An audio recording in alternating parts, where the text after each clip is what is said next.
ਸਾਰੀਆਂ ਸੰਗਤਾਂ ਦੋਏ ਹੱਥ ਜੋੜ ਸਾਵਧਾਨ ਇਕਾਗਰਚਿਤ ਹੋ ਕੇ ਸ਼ਬਦ ਗੁਰੂ ਸ੍ਰੀ ਗੁਰੂ ਗ੍ਰੰਥ ਸਾਹਿਬ ਜੀ ਦੇ ਸ਼ਬਦ ਸਰੂਪ ਦਾ ਧਿਆਨ ਕਰਦੇ ਹੋਏ ਸ੍ਰੀ ਗੁਰੂ ਨਾਨਕ ਦੇਵ ਜੀ ਦੇ ਬਖਸ਼ਿਸ਼ ਕੀਤੇ ਹੋਏ ਮੰਤਰ ਆਪਣੀਆਂ ਰੂਹਾਂ ਦੇ ਭਲੇ ਲਈ ਪਰਲੋਕ ਸਿਧਾਰਥ ਦੀਆਂ ਰੂਹਾਂ ਦੀ ਆਤਮਿਕ ਸ਼ਾਂਤੀ ਲਈ ਬੱਚੇ ਬੱਚੀਆਂ ਦੇ ਉੱਚੇ ਸੁੱਚੇ ਉਜਲੇ ਭਵਿੱਖ ਲਈ ਪਿੰਡ ਸਮੁੱਚਾ ਸਮਾਜ ਅਤੇ ਖਾਲਸਾ ਪੰਥ ਦੀ ਚੜ੍ਹਦੀ ਕਲਾ ਲਈ ਭਾਰਤ ਦੇਸ਼ ਦੀ ਤਰੱਕੀ ਸਾਰੇ ਸੰਸਾਰ ਵਿੱਚ ਸ਼ਾਂਤੀ ਦੀ ਸਥਾਪਨਾ ਲਈ ਇਹਨਾਂ ਮੰਤਰਾਂ ਦੇ ਜਾਪ ਜਪੀਏ ਜੀ।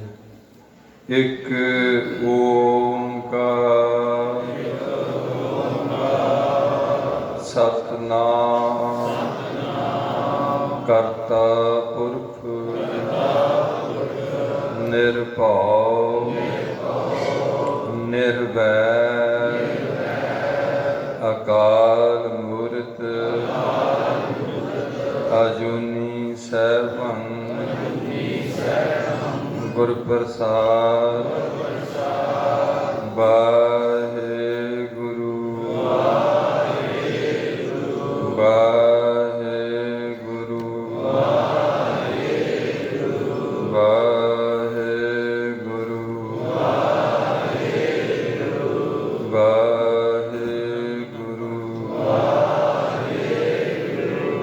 ਵਾਹਿਗੁਰੂ।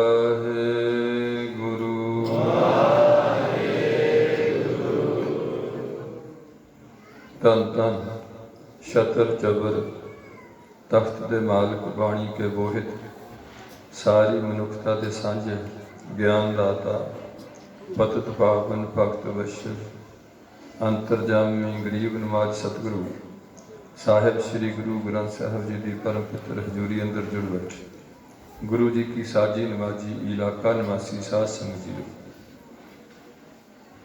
गुरु जी के खास रूप खालसा साध संग जी, सतसंगी जनों जिन्हों ते गुरु पातशाह ने कृपा करके ये दात बख्शी है साध संगत में मिल बैठ के हरि जस करन सुनते बड़े भाग्य हो।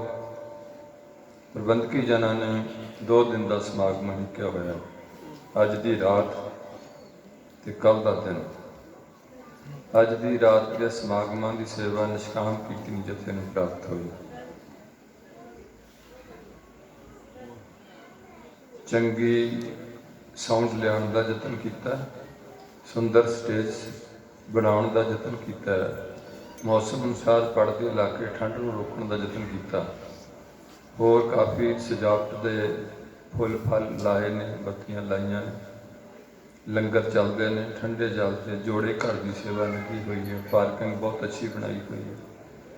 तकरीबन जो एक गुरु घर च सेवावां चाहिए ने सारियां बड़ियां अच्छे तरीके निभाई जा रही हैं।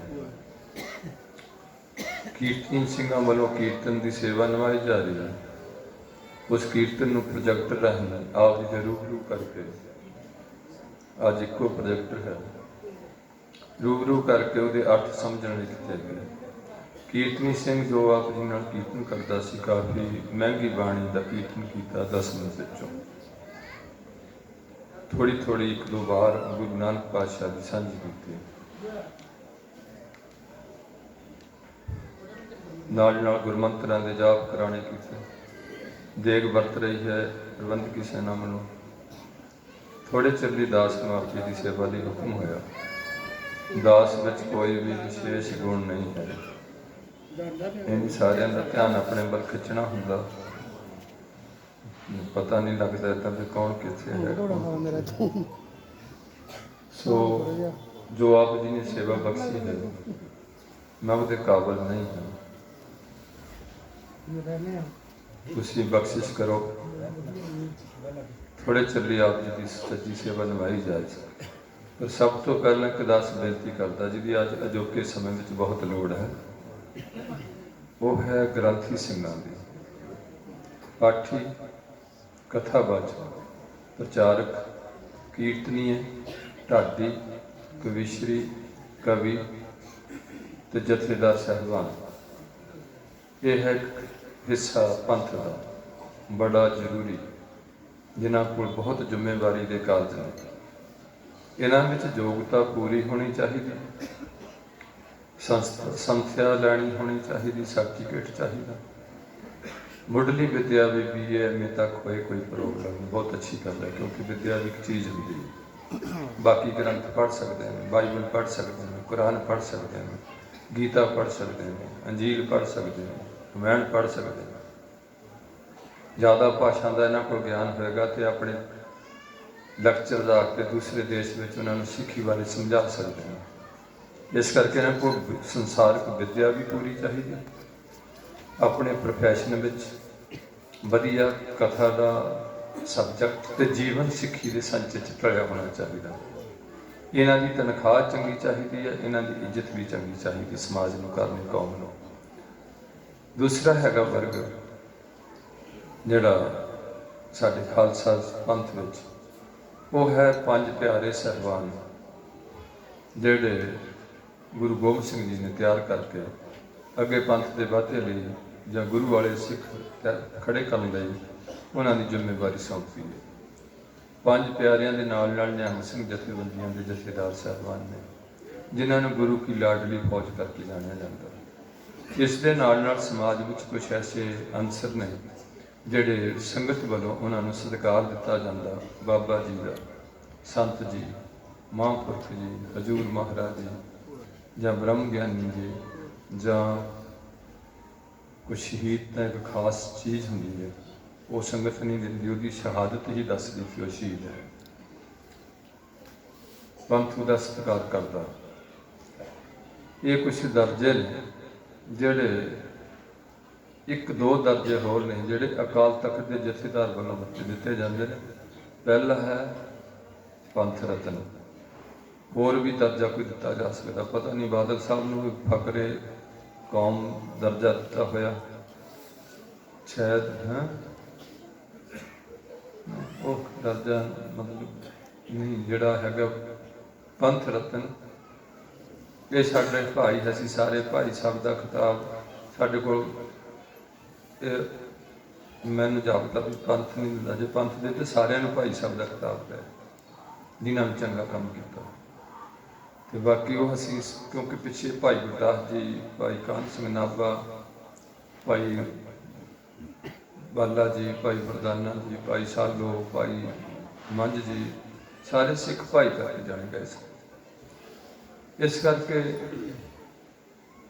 वो खिताब है पंथ रतन ज्ञानी संत सिंह जी मशकीन में दिता होया, जां एक राष्ट्रपति वालों रुतबा दिता जाता पद्म भूषण भाई निर्मल सिंह जी खालसा दरबार साहब वाले, उन्होंने एक रुतबा दिता होया। होर भी रुतबे होंगे ऐसे जिहड़े या तो जथेदार देगा या फिर देगी राष्ट्रपति, पर जिहड़े विचले दर्जे ने ये तुसीं संगत ने दिते हुए हैं, जिहदे च शायद मैनूं भी लवेटना चाहते हो भी मैनूं भी कोई बाबा जी का रुतबा दे दो, या कोई संत का दे दो, या कोई तुसीं तुहाडे कोल रुतबे पता नहीं कित्थों आ गए ने, तुहानूं किन्नी क सोझी है भी किहड़ा संत हुंदा है, किहड़ा बाबा हुंदा है, किहड़ा महापुरख हुंदा है, किहड़ा हजूर महाराज हुंदा है। सो ये तुहाडे कोल दिते हुए हैं। इस गल ते मैं जरूर थोड़ा जिहा बेनती करदा हुंदा कि नीवें पद्धर के बंदे कदे भी उच्चे पद्धर नूं रुतबा नहीं दे सकते, और इन्हां दी परिभाषा गुरबाणी विच शब्दावली जरूर वरती है, भगत भी वरते। भगत का दर्जा मैनूं नहीं जापदा सिख पंथ किसी नूं दिता होए किसी ने, और गुरु जी ने भगतों के संलेख हेठ बाणी दर्ज की है। बाकी गुरु जी ने गुरमुख, गुरसिख, सन्मुख, ऐसी सिख, संत भी शब्द वरत्या होया, ये वरते हुए जन्म भी वरत्या होया।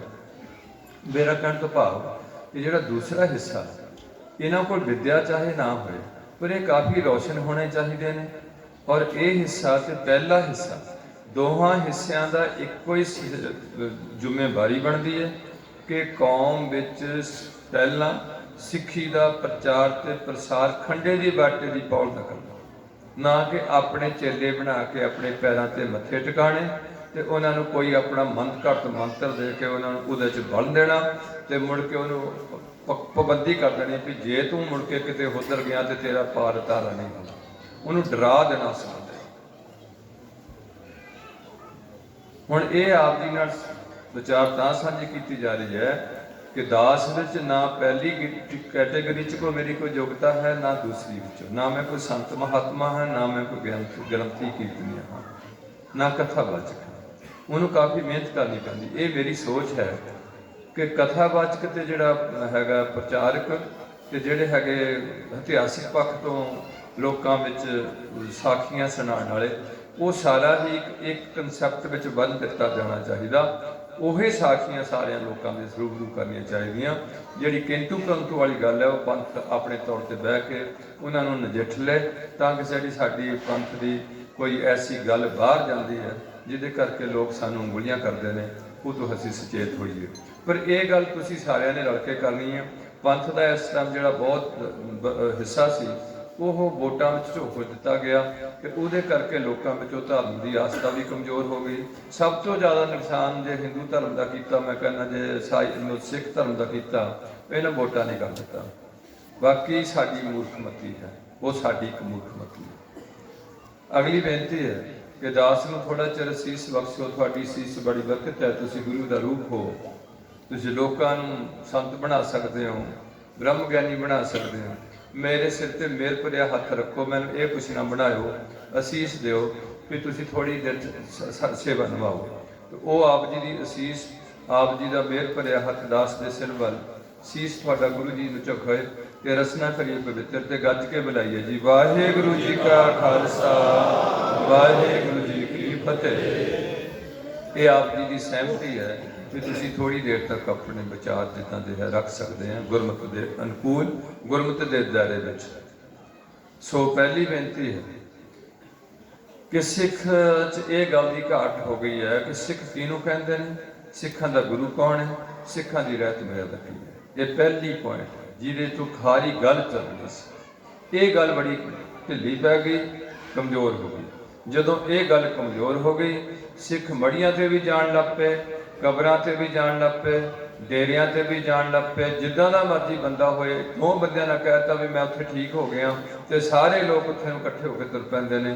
ये किसी ऐसे बंदे कोल भी जान लग पे जिहड़े चौंकियां दिंदे ने, ये ऐसे बंदियां कोल भी जान लग पे जिहड़े तवीत, जादू, टूणे, जंतर मंत्र करते हैं। ये ऐसे बंदियां कोल भी जान लग पे जिहड़े बंदे पादरी इन्हां दी दुआ करके अपने धर्म वल नूं खिच्ची जाणदे ने। इस तरीके नाल जिहड़ी सिख दी कौम दी ताकत सी वो खेरू खेरू हो गई। कुछ बंदे इधर तुर गए, कुछ बीबियां इन्हां विच शामिल हो गईयां धागे तवीतां च, ते कुछ मेरे भरा केस कटाण लग पे, शराब पीण लग पे, समैक लैण लग पे, कैप्सूल खाण लग पे, जिथे जी कीता उत्थे मत्था टेक दिता। कोई भी कबर आई जिदा ड्राइवर करते हैं ट्रक से चढ़ जाते, इतने कबर आई उत्थे कन्नां नूं हथ ला के इदां कर लिया तो फिर भुक्की खा ली, नाले बेशक उत्थे खड़ के भुक्की खा ली, चाह का कप बना लिया ते नाले उहनूं मत्था टेक दिया ते नाले फिर थोड़े जिहा डुंग लिया, कोई जरदा ही ला लिया, कुछ ना कुछ। इस करके जिन्ना चिर तक तुसीं इस गल तो सचेत नहीं होंदे। दूसरा एक खास पॉइंट है, वो ये है इस दुनिया की कंस्ट्रक्शन विच, मात लोक विच ये मेन गल्लां ने भी जिथे जन्म है उत्थे मौत है, जिथे अमीरी है उत्थे गरीबी, जिथे सुख ने उत्थे दुख, जिथे खुशियां ने उत्थे गमियां, जिथे इज्जत है उत्थे बेइज्जती, जिथे तंदुरुस्ती है उत्थे बीमारी है, जिथे सुंदरता है, बहुत सोहना है कोई करूप है, उहदे उल्ट हर चीज दिन दे रात, ये सारिया चीज़ां बिल्कुल किसी निज़म विच रखियां हुई ये सारी। इस करके जिथे ये चीज़ां ने उत्थे ये भी एक चीज़ है कि एक चंगे ने एक गंदे ने।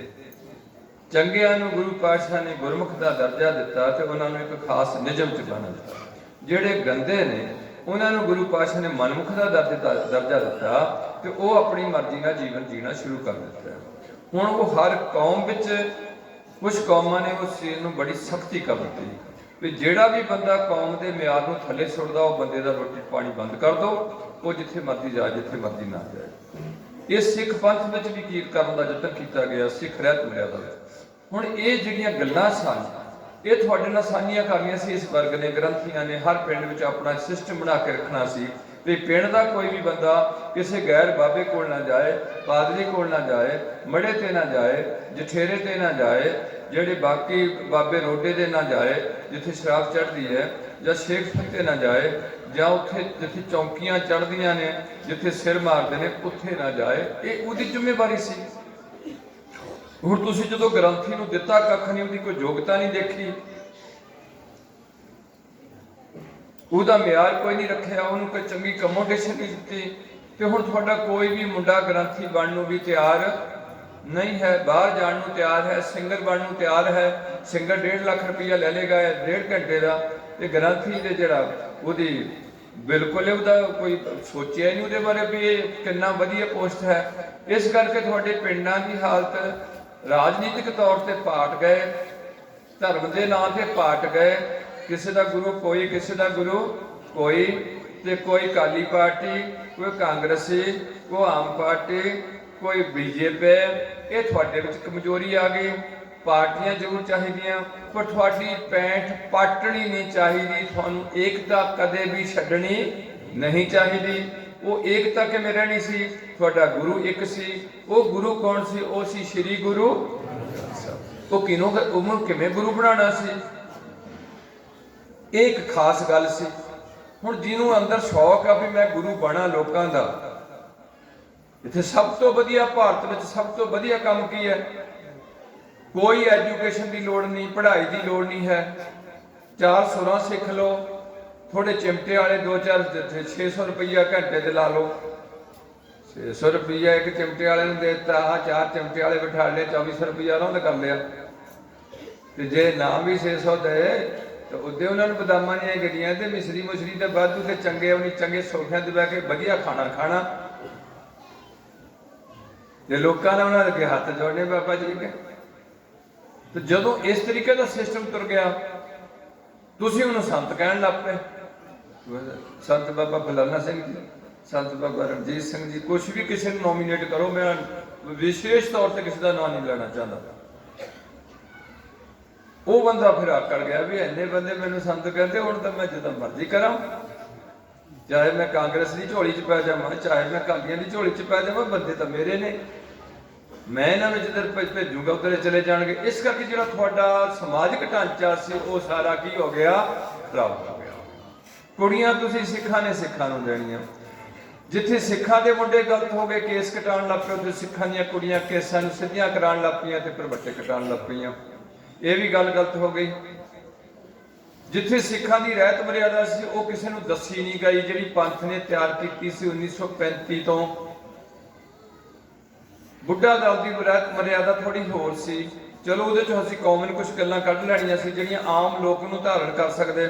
ਸਾਡੇ ਚ ਇੰਨੀ ਸਮਰੱਥਾ ਨਹੀਂ ਵੀ ਅਸੀਂ ਹਰ ਟਾਈਮ ਲੋਹੇ ਦੇ ਭਾਂਡਿਆਂ 'ਚ ਮਾਂਜੀਏ, ਜਾਂ ਉਹਨਾਂ ਨੂੰ ਸਾਫ਼ ਰੱਖੀਏ, ਜਾਂ ਉਹਨਾਂ ਦੀ ਅਸੀਂ ਜਿੰਨਾ ਜਿਹੜਾ ਵੀ ਕਰ ਸਕਦਾ ਬਹੁਤ ਅੱਛੀ ਗੱਲ ਹੈ, ਉਹਦੇ ਚ ਲੋਹੇ ਦਾ ਤੱਤ ਮਿਲੂਗਾ। ਪਰ ਹੁਣ ਜਨਾਨੀਆਂ ਤੁਹਾਡੀਆਂ ਭਾਂਡੇ ਮਾਂਜਣ ਤੋਂ ਸਟੀਲ ਦੇ ਤਿਆਰ ਨਹੀਂ ਹੈ। ਲੋਹੇ ਤੋਂ ਕੌਣ ਘਸਾਊਗਾ ਉਹਨੂੰ, ਚੰਗਾ ਕੁੱਚਾ ਫੇਰੂਗਾ। ਜੇ ਥੋੜੀ ਦੇਰ ਬਾਅਦ ਰੱਖ ਦੋ ਤੇ ਉਹਨੂੰ ਜਗਾੜ ਲੱਗ ਜਾਣਾ, ਫਿਰ ਕੁੱਚਾ ਫੇਰੋ। ਇਸ ਕਰਕੇ ਜਦੋਂ ਇਹ ਸਿਸਟਮ ਢਿੱਲੇ ਹੋਏ, ਉਹਦੇ ਨਾਲ ਅੱਜ ਸਾਡੀਆਂ ਸਾਰੀਆਂ ਸਮਾਜਿਕ ਹਾਲਤ ਮਾੜੀ ਹੋ ਗਈ, ਆਰਥਿਕ ਹਾਲਤ ਸਾਡੀ ਮਾੜੀ ਹੁੰਦੀ ਜਾ ਰਹੀ ਹੈ। ਜਦੋਂ ਵੀ ਕਿਸੇ ਦੇਸ਼ ਨੂੰ ਨਾਪਣਾ ਹੋਏ, ਉਸ ਦੇਸ਼ ਦੇ ਮੇਜਰਮੈਂਟ ਜਿਹੜੇ ਨੇ 4 ਹੁੰਦੇ ਨੇ ਵੀ ਇਹ ਦੇਸ਼ ਦੀ ਧਾਰਮਿਕ ਹਾਲਤ ਕੀ ਹੈ, ਔਰ ਇਹ ਦੇਸ਼ ਦੀ ਸਮਾਜਿਕ ਹਾਲਤ ਕੀ ਹੈ, ਤੇ ਰਾਜਨੀਤਿਕ ਹਾਲਤ ਕੀ ਹੈ, ਤੇ ਆਰਥਿਕ ਹਾਲਤ ਕੀ ਹੈ। ਇਹ 4 ਹਾਲਤਾਂ ਹੁੰਦੀਆਂ। ਆਰਥਿਕ ਹੁੰਦੀ ਹੈ ਤੁਹਾਡੀ ਕਰੰਸੀ ਕਿੰਨੀ ਅਮੀਰ ਹੈ, ਉਹ ਤੁਸੀਂ ਥੱਲੇ ਡਿੱਗ ਪਏ, ਭਾਰਤ ਦੀ ਕਰੰਸੀ ਸਭ ਤੋਂ ਥੱਲੇ ਆਣ ਡਈ, ਇਹ ਹੁੰਦੀ ਤੁਹਾਡੀ ਆਰਥਿਕਤਾ। ਰਾਜਸੀ ਹੁੰਦਾ ਵੀ ਤੁਹਾਡਾ ਰਾਜਸੀ ਢਾਂਚਾ ਕਿੱਦਾਂ ਦਾ, ਨਿਆਂਕਾਰੀ ਢਾਂਚਾ, ਹਰ ਬੰਦੇ ਨੂੰ ਇਨਸਾਫ ਦਿੱਤਾ ਜਾ ਰਿਹਾ ਇਸ ਰਾਜ ਵਿੱਚ, ਹਰ ਦੁਖੀ ਦੀ ਗੱਲ ਸੁਣੀ ਜਾ ਰਹੀ ਇਸ ਰਾਜ ਵਿੱਚ। ਇਹ ਤੁਹਾਡਾ ਰਾਜਸੀ ਢਾਂਚਾ, ਇਹ ਥੱਲੇ ਡਿੱਗਿਆ ਹੋਇਆ। ਸਮਾਂ ਜਿਹੜੇ ਜਿਨ੍ਹਾਂ ਨੂੰ ਤੁਸੀਂ ਵੋਟਾਂ ਪਾ ਕੇ ਗਾਂਹ ਕਰਦੇ ਹੋ, ਤੁਹਾਨੂੰ ਵਰਤਦੇ ਨੇ, ਤੁਹਾਨੂੰ ਲੜਾਉਂਦੇ ਨੇ, ਤੁਹਾਡੇ ਫੈਸਲੇ ਕਰਾਉਂਦੇ ਨੇ। ਤੁਸੀਂ ਬੁੱਧੂਆਂ ਨੂੰ ਸ਼ਰਾਬਾਂ ਦੇ ਦਿੱਤੀਆਂ, ਸ਼ਰਾਬਾਂ ਦੇ ਕੇ ਇਲੈਕਸ਼ਨ ਹੋਣੀ ਹੈ ਤੇ 2 ਮਹੀਨੇ ਸ਼ਰਾਬ ਫਰੀ ਚੱਲਣੀ ਹੈ। ਫਿਰ ਬੁੱਧੂ ਲੱਭਦਾ ਰਹੇ ਜਿੱਥੋਂ ਮਰਜੀ, ਨਿਆਣੇ ਮਰ ਜਾਣ ਭੁੱਖੇ, ਉਹਨੂੰ ਕੋਈ ਫਿਕਰ ਨਹੀਂ। ਫਿਰ ਉਹਦੇ ਤੇ ਲਿਖਿਆ ਸਿਹਤ ਪੀਣਾ ਸਿਹਤ ਲਈ ਹਾਨੀਕਾਰਕ ਹੈ, ਤੇ ਤੁਹਾਨੂੰ ਛੁੱਟੀ ਦੇ ਦਿੱਤੀ ਵੀ ਚਲੋ ਜੇ ਠੇਕੇ ਤੋਂ ਬੋਤਲਾਂ ਘੜਦੀਆਂ ਨੇ ਪਿੰਡ ਵਿੱਚ ਕੱਢ ਲਿਆ ਕਰੋ। ਕੀ ਇਹਨਾਂ ਨੂੰ ਨਹੀਂ ਪਤਾ ਵੀ ਕਿਹੜੇ ਪਿੰਡ 'ਚ ਸ਼ਰਾਬ ਨਹੀਂ ਨਿਕਲਦੀ? ਜਦੋਂ ਨਹੀਂ ਅਥਰਾਈਜ਼ ਨਹੀਂ ਹੈ ਭਾਰਤ ਵਿੱਚ, ਪੰਜਾਬ ਵਿੱਚ ਕੋਈ ਵੀ ਦੇਸੀ ਸ਼ਰਾਬ ਨਹੀਂ ਕੱਢ ਸਕਦਾ, ਸਮੈਕ ਨਹੀਂ ਵੇਚ ਸਕਦਾ। ਕਿਹੜਾ ਪਿੰਡ ਆ? ਹੁਣ ਮੇਰੇ ਕੋਲ ਪਰਸੋਂ ਆ ਕੇ ਸਰਪੰਚ ਕਹਿਣ ਡਿਆ ਸੀ 40% ਸਾਡੇ ਮੁੰਡੇ ਸਮੈਕ ਲੈਣ ਲੱਗ ਪਏ ਆ। ਮੈਂ ਹੁਣ ਪਿੰਡ ਦਾ ਨਾਂ ਲਿਆ ਤਾਂ ਮੈਂ ਤੁਸੀਂ ਹੈਰਾਨ ਹੋ ਗਏ, ਡੇਰੀ ਹਾਲ ਦਰੋਗੇ ਦਾ ਸਰਪੰਚ। ਔਰ ਇੱਕ ਮੁੰਡੇ ਦਾ ਇੱਕ ਦਿਨ ਦਾ 2000 ਰੁਪਏ ਦਾ ਵੀ ਖਰਚ ਮਾਮੂਲੀ ਹੈ ਤੇ ਆਮਦਨ ਕੌਡੀ ਦੀ ਨਹੀਂ ਹੈ। ਆ ਹੁਣ ਪਰਸੋਂ ਮੇਰੇ ਕੋਲ ਮੁੰਡੇ ਆਏ ਸੀ, ਮੁੰਡੇ ਦਾ ਟੀਕਾ ਵਿੱਚੇ ਖੋਬਿਆ ਪਰ ਮਰ ਗਿਆ। ਫਿਰ ਤੁਹਾਡੀ ਇਹ ਸੋਚ ਵੀ ਸਾਡੇ ਘਰ ਇੱਕ ਮੁੰਡਾ ਜੰਮਣਾ ਚਾਹੀਦਾ, ਕੁੜੀ ਹੋਣੀ ਨਹੀਂ ਚਾਹੀਦੀ।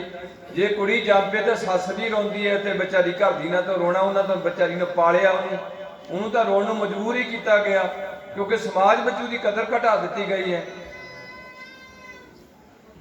ਹੁਣ ਜਦੋਂ ਤੁਸੀਂ ਇੱਕ ਨਿਆਣਾ ਜੰਮਣਾ ਤੇ ਨਾ ਤੁਹਾਡੀ ਚਾਚੀ, ਤਾਈ, ਮਾਸੀ, ਫੁੱਫੀ, ਮਾਸੜ, ਫੁੱਫਾ, ਇਹ ਚਾਚੇ, ਤਾਏ ਸਭ ਤੁਸੀਂ ਮੁਕਾ ਦੇਣਾ। ਉਹ ਮੁੰਡਾ ਜਿੱਥੇ ਮਰਜੀ ਚਾਰ ਚਪੇੜਾ ਮਾਰ ਕੇ ਉਹਨੂੰ ਤੇ ਉੱਥੇ ਹੀ ਉਹਦੀ ਕੋਠੀ ਵਿੱਚ ਦੱਬ ਕੇ ਉੱਥੇ ਜਿਹੜਾ ਮਰਜੀ ਕਬਜ਼ਾ ਕਰਕੇ ਬਹਿ ਜਾਏ। ਕੌਣ ਉਹਦਾ ਬਲੱਡ ਰਿਲੇਸ਼ਨ ਹੈ ਜਿਹੜਾ ਉਹਦੇ ਮਗਰ ਚੱਲੂਗਾ? ਹੁਣ ਜਦੋਂ ਤੁਸੀਂ ਇਹ ਸਾਰੀਆਂ ਗੱਲਾਂ ਤੋਂ ਫਸ ਗਏ, ਗੁਰਦੁਆਰੇ ਜਾਣੋ ਤੁਸੀਂ ਹਟ ਗਏ ਆ। ਗੁਰਦੁਆਰੇ ਤੁਸੀਂ ਪਿੰਡ 'ਚ 3 ਵੀ ਬਣਾ ਲਏ ਆ, 4 ਵੀ ਬਣਾ ਗਏ ਆ, ਸਾਂਝ ਤੁਹਾਡੀ ਹੈ ਨਹੀਂ। ਇੱਕ ਦੂਜੇ ਤੇ ਝੂਠੇ ਪਰਚੇ ਦਰਜ ਕਰਾਈ ਜਾਂਦੇ ਆ। ਕੁੜੀਆਂ ਤੁਹਾਡੀਆਂ ਛੱਡੀਆਂ ਜਾਂਦੀਆਂ ਨੇ, ਰਿਸ਼ਤੇ ਕਰਨੇ ਔਖੇ ਹੋ ਗਏ, ਪੈਸਿਆਂ ਤੋਂ ਬਿਨਾਂ ਤੁਹਾਨੂੰ ਠੰਡ ਨਹੀਂ ਪੈਂਦੀ। ਇਹ ਹੈ ਤੁਹਾਡਾ ਢਾਂਚਾ ਪੰਜਾਬ ਦਾ। ਹੁਣ ਗੱਲ ਇਹ ਹੋਣੀ ਸੀ ਕਿ ਤੁਸੀਂ ਸਾਰੇ ਹੁੰਦੇ ਗੁਰੂ ਵਾਲੇ। ਕੋਈ ਵੀ ਗੁਰੂ ਕਿਸੇ ਵੀ ਧਰਮ ਦਾ, ਹਿੰਦੂ ਵੀ ਡਿੱਗ ਚੁੱਕਿਆ ਵਾ, ਸਿੱਖ ਵੀ ਡਿੱਗ ਪਿਆ। ਕਿਸੇ ਗੁਰੂ ਪਾਤਸ਼ਾਹ ਪ੍ਰਮਾਤਮਾ ਕਿਸੇ ਨੂੰ ਥੋੜਾ ਜਿਹਾ ਹੌਸਲਾ ਦੇ ਕੇ ਰੱਖੇ, ਹੱਥ ਦੇ ਕੇ ਰੱਖੇ। ਉਹ ਆਂਦੇ ਇਸੇ ਕਰਕੇ ਅਵਤਾਰ ਪੈਗੰਬਰ ਆਂਦੇ, ਲੋਕਾਂ ਨੂੰ ਜਹਾਲਤ ਵਿੱਚੋਂ ਕੱਢਣ ਲਈ ਆਂਦੇ ਨੇ, ਡੰਗਰਾਂ ਲਈ ਨਹੀਂ ਆਂਦੇ। ਉਹ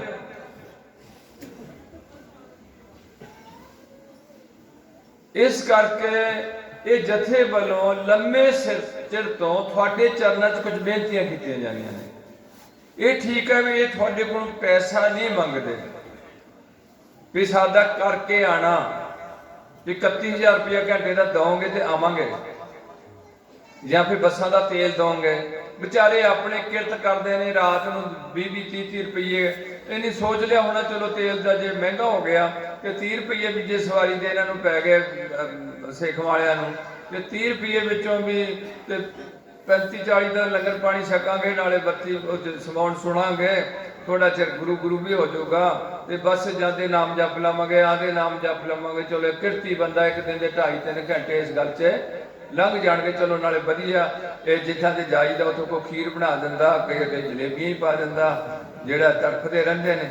ਸੋ ਇਹ ਸਿਸਟਮ ਤੁਹਾਡਾ ਇਸ ਤਰੀਕੇ ਦਾ ਬਣਿਆ ਹੈ। ਇਹ ਜਥਾ ਹੁਣ ਰੋਜ਼ ਹੀ ਕਰੋਨੇ ਕਰਕੇ ਮੇਰਾ ਖਿਆਲ 1.5 ਪਤਾ ਨਹੀਂ 2 ਸਾਲ ਹੀ ਬੰਦ ਰਹਿ ਗਿਆ ਕੰਮ, ਤੇ ਉਦੋਂ ਤੋਂ ਬੈਠਾ ਹੈ ਕਾਫੀ ਲੰਮੇ ਸਮੇਂ ਤੋਂ। ਇੱਕੋ ਗੱਲ ਤੁਹਾਨੂੰ ਕਹਿੰਦਾ ਵੀ ਤੁਸੀਂ ਸਾਰੇ ਹੀ ਆਪਣੇ ਧਰਮ ਨੂੰ ਪਛਾਣੋ ਤੇ ਚੰਗੀ ਪੜ੍ਹਾਈ ਕਰੋ। ਮੁੰਡੇ ਬਾਹਰ ਜਾਣ ਦਾ ਯਤਨ ਨਾ ਕਰੋ, ਇੱਥੇ ਅਫਸਰ ਲੱਗਣ ਦਾ ਯਤਨ ਕਰੋ। ਗੁਰਦੁਆਰਾ ਸਵੇਰੇ ਭਰੋ, ਗੁਰਦੁਆਰਾ ਸ਼ਾਮ ਨੂੰ ਭਰੋ। ਸਾਰੇ ਬੰਦੇ, ਕੁੜੀਆਂ ਤੇ ਮੁੰਡੇ ਖੰਡੇ ਦੀ ਪੌੜ ਛਕੋ। ਹਿੰਦੂ ਬਣਦੇ ਜਨੇਊ ਪਾ ਕੇ, ਈਸਾਈ ਬਣਦੇ ਪਾਣੀ 'ਚ ਗੋਤਾ ਲੈ ਕੇ, ਮੁਸਲਮਾਨ ਬਣਦੇ ਸੁਨਤ ਕਰਾ ਕੇ। ਮੁਸਲਮਾਨਾਂ ਦੀ ਘਰ ਦੀ ਵੀ ਸੁਨਤ ਨਹੀਂ ਹੁੰਦੀ, ਹਿੰਦੂਆਂ ਦੀ ਹਿੰਦਵਾਣੀ ਨੂੰ ਜਨੇਊ ਨਹੀਂ ਪਾਇਆ ਜਾਂਦਾ। ਸਿੱਖਾਂ ਦੀ ਸਿੱਖਣੀ ਨੂੰ ਬਰਾਬਰ ਹੱਕ ਦਿੱਤੇ ਗੁਰੂ ਪਾਤਸ਼ਾਹ ਨੇ। ਇਹਦੇ ਨਾਲ ਨਾਲ ਤੁਹਾਨੂੰ ਬੇਨਤੀ ਕੀਤੀ ਜਾਂਦੀ ਹੈ ਕਿ ਤੁਸੀਂ ਪਿੰਡਾਂ 'ਚੋਂ ਨਸ਼ੇ ਮੁਕਾਓ। ਸਰਕਾਰ ਤਾਂ ਫੇਲ ਹੈ ਨਸ਼ੇ ਮੁਕਾਉਣ 'ਚ, ਉਹ ਤਾਂ ਵੇਚਣ ਵਿੱਚ ਤਿਆਰ ਹੈ। ਬਾਹਰੋਂ ਫਿਰ ਇੱਕ ਬੜੀ ਵੱਡੀ ਹਿੰਦੁਸਤਾਨ 'ਚ ਖਾਸ ਬੜੀ ਇੱਕ ਬਹੁਤ ਵੱਡੀ ਜਿਹੜੀ ਗਿਰਾਵਟ ਹੈ ਉਹ ਹੈ ਕਿ ਬੰਦੇ ਬਾਹਰੋਂ ਹੋਰ ਨੇ ਤੇ ਅੰਦਰੋਂ ਹੋਰ ਨੇ। ਬਾਹਰੋਂ ਧਰਮੀ ਵੀ ਦਿਖਣਗੇ ਪਰ ਅੰਦਰ ਧਰਮ ਹਜੇ ਕੁੜਿਆ ਹੀ ਨਹੀਂ, ਸ਼ੁਰੂ ਨਹੀਂ ਹੋਇਆ ਹਜੇ ਧਰਮ। ਤੇ ਤੁਸੀਂ ਧਰਮ ਨੂੰ ਇੱਥੇ ਤੱਕ ਬੰਨ ਦਿੱਤਾ ਵੀ ਥੋੜਾ ਆਗਰਾਈ ਕਰ ਦੇ ਦਿਓ ਇਹਨਾਂ ਨੂੰ, ਗੁਰਦੁਆਰੇ ਵਾਲਿਆਂ ਨੂੰ। ਗੁਰਦੁਆਰਾ ਬਣਾਉਣਾ ਜੀ, ਚਾਹੇ ਕੋਈ ਕਾਰ ਸੇਵਾ ਵਾਲਾ ਆ ਜਾਏ ਉਹਨੂੰ ਵੀ 2-2 ਬੋਰੀ, ਚਾਹੇ ਤੁਸੀਂ ਟੁੱਟੇ ਹੋ ਫਿਰ ਵੀ ਤੁਸੀਂ ਧਰਮ ਤੋਂ, ਉਹਨਾਂ ਲੋਕਾਂ ਤੋਂ ਡਰ ਗਏ ਜਿਹੜੇ ਡਰ ਤੁਹਾਡੇ ਗੁਰੂ ਪਾਤਸ਼ਾਹ ਨੇ ਲਾਏ ਸਨ लाल झग्गी वालियां तो तुसी डरदे हैं, तुसी तो मिट्टी की बरमी तो डरदे हैं।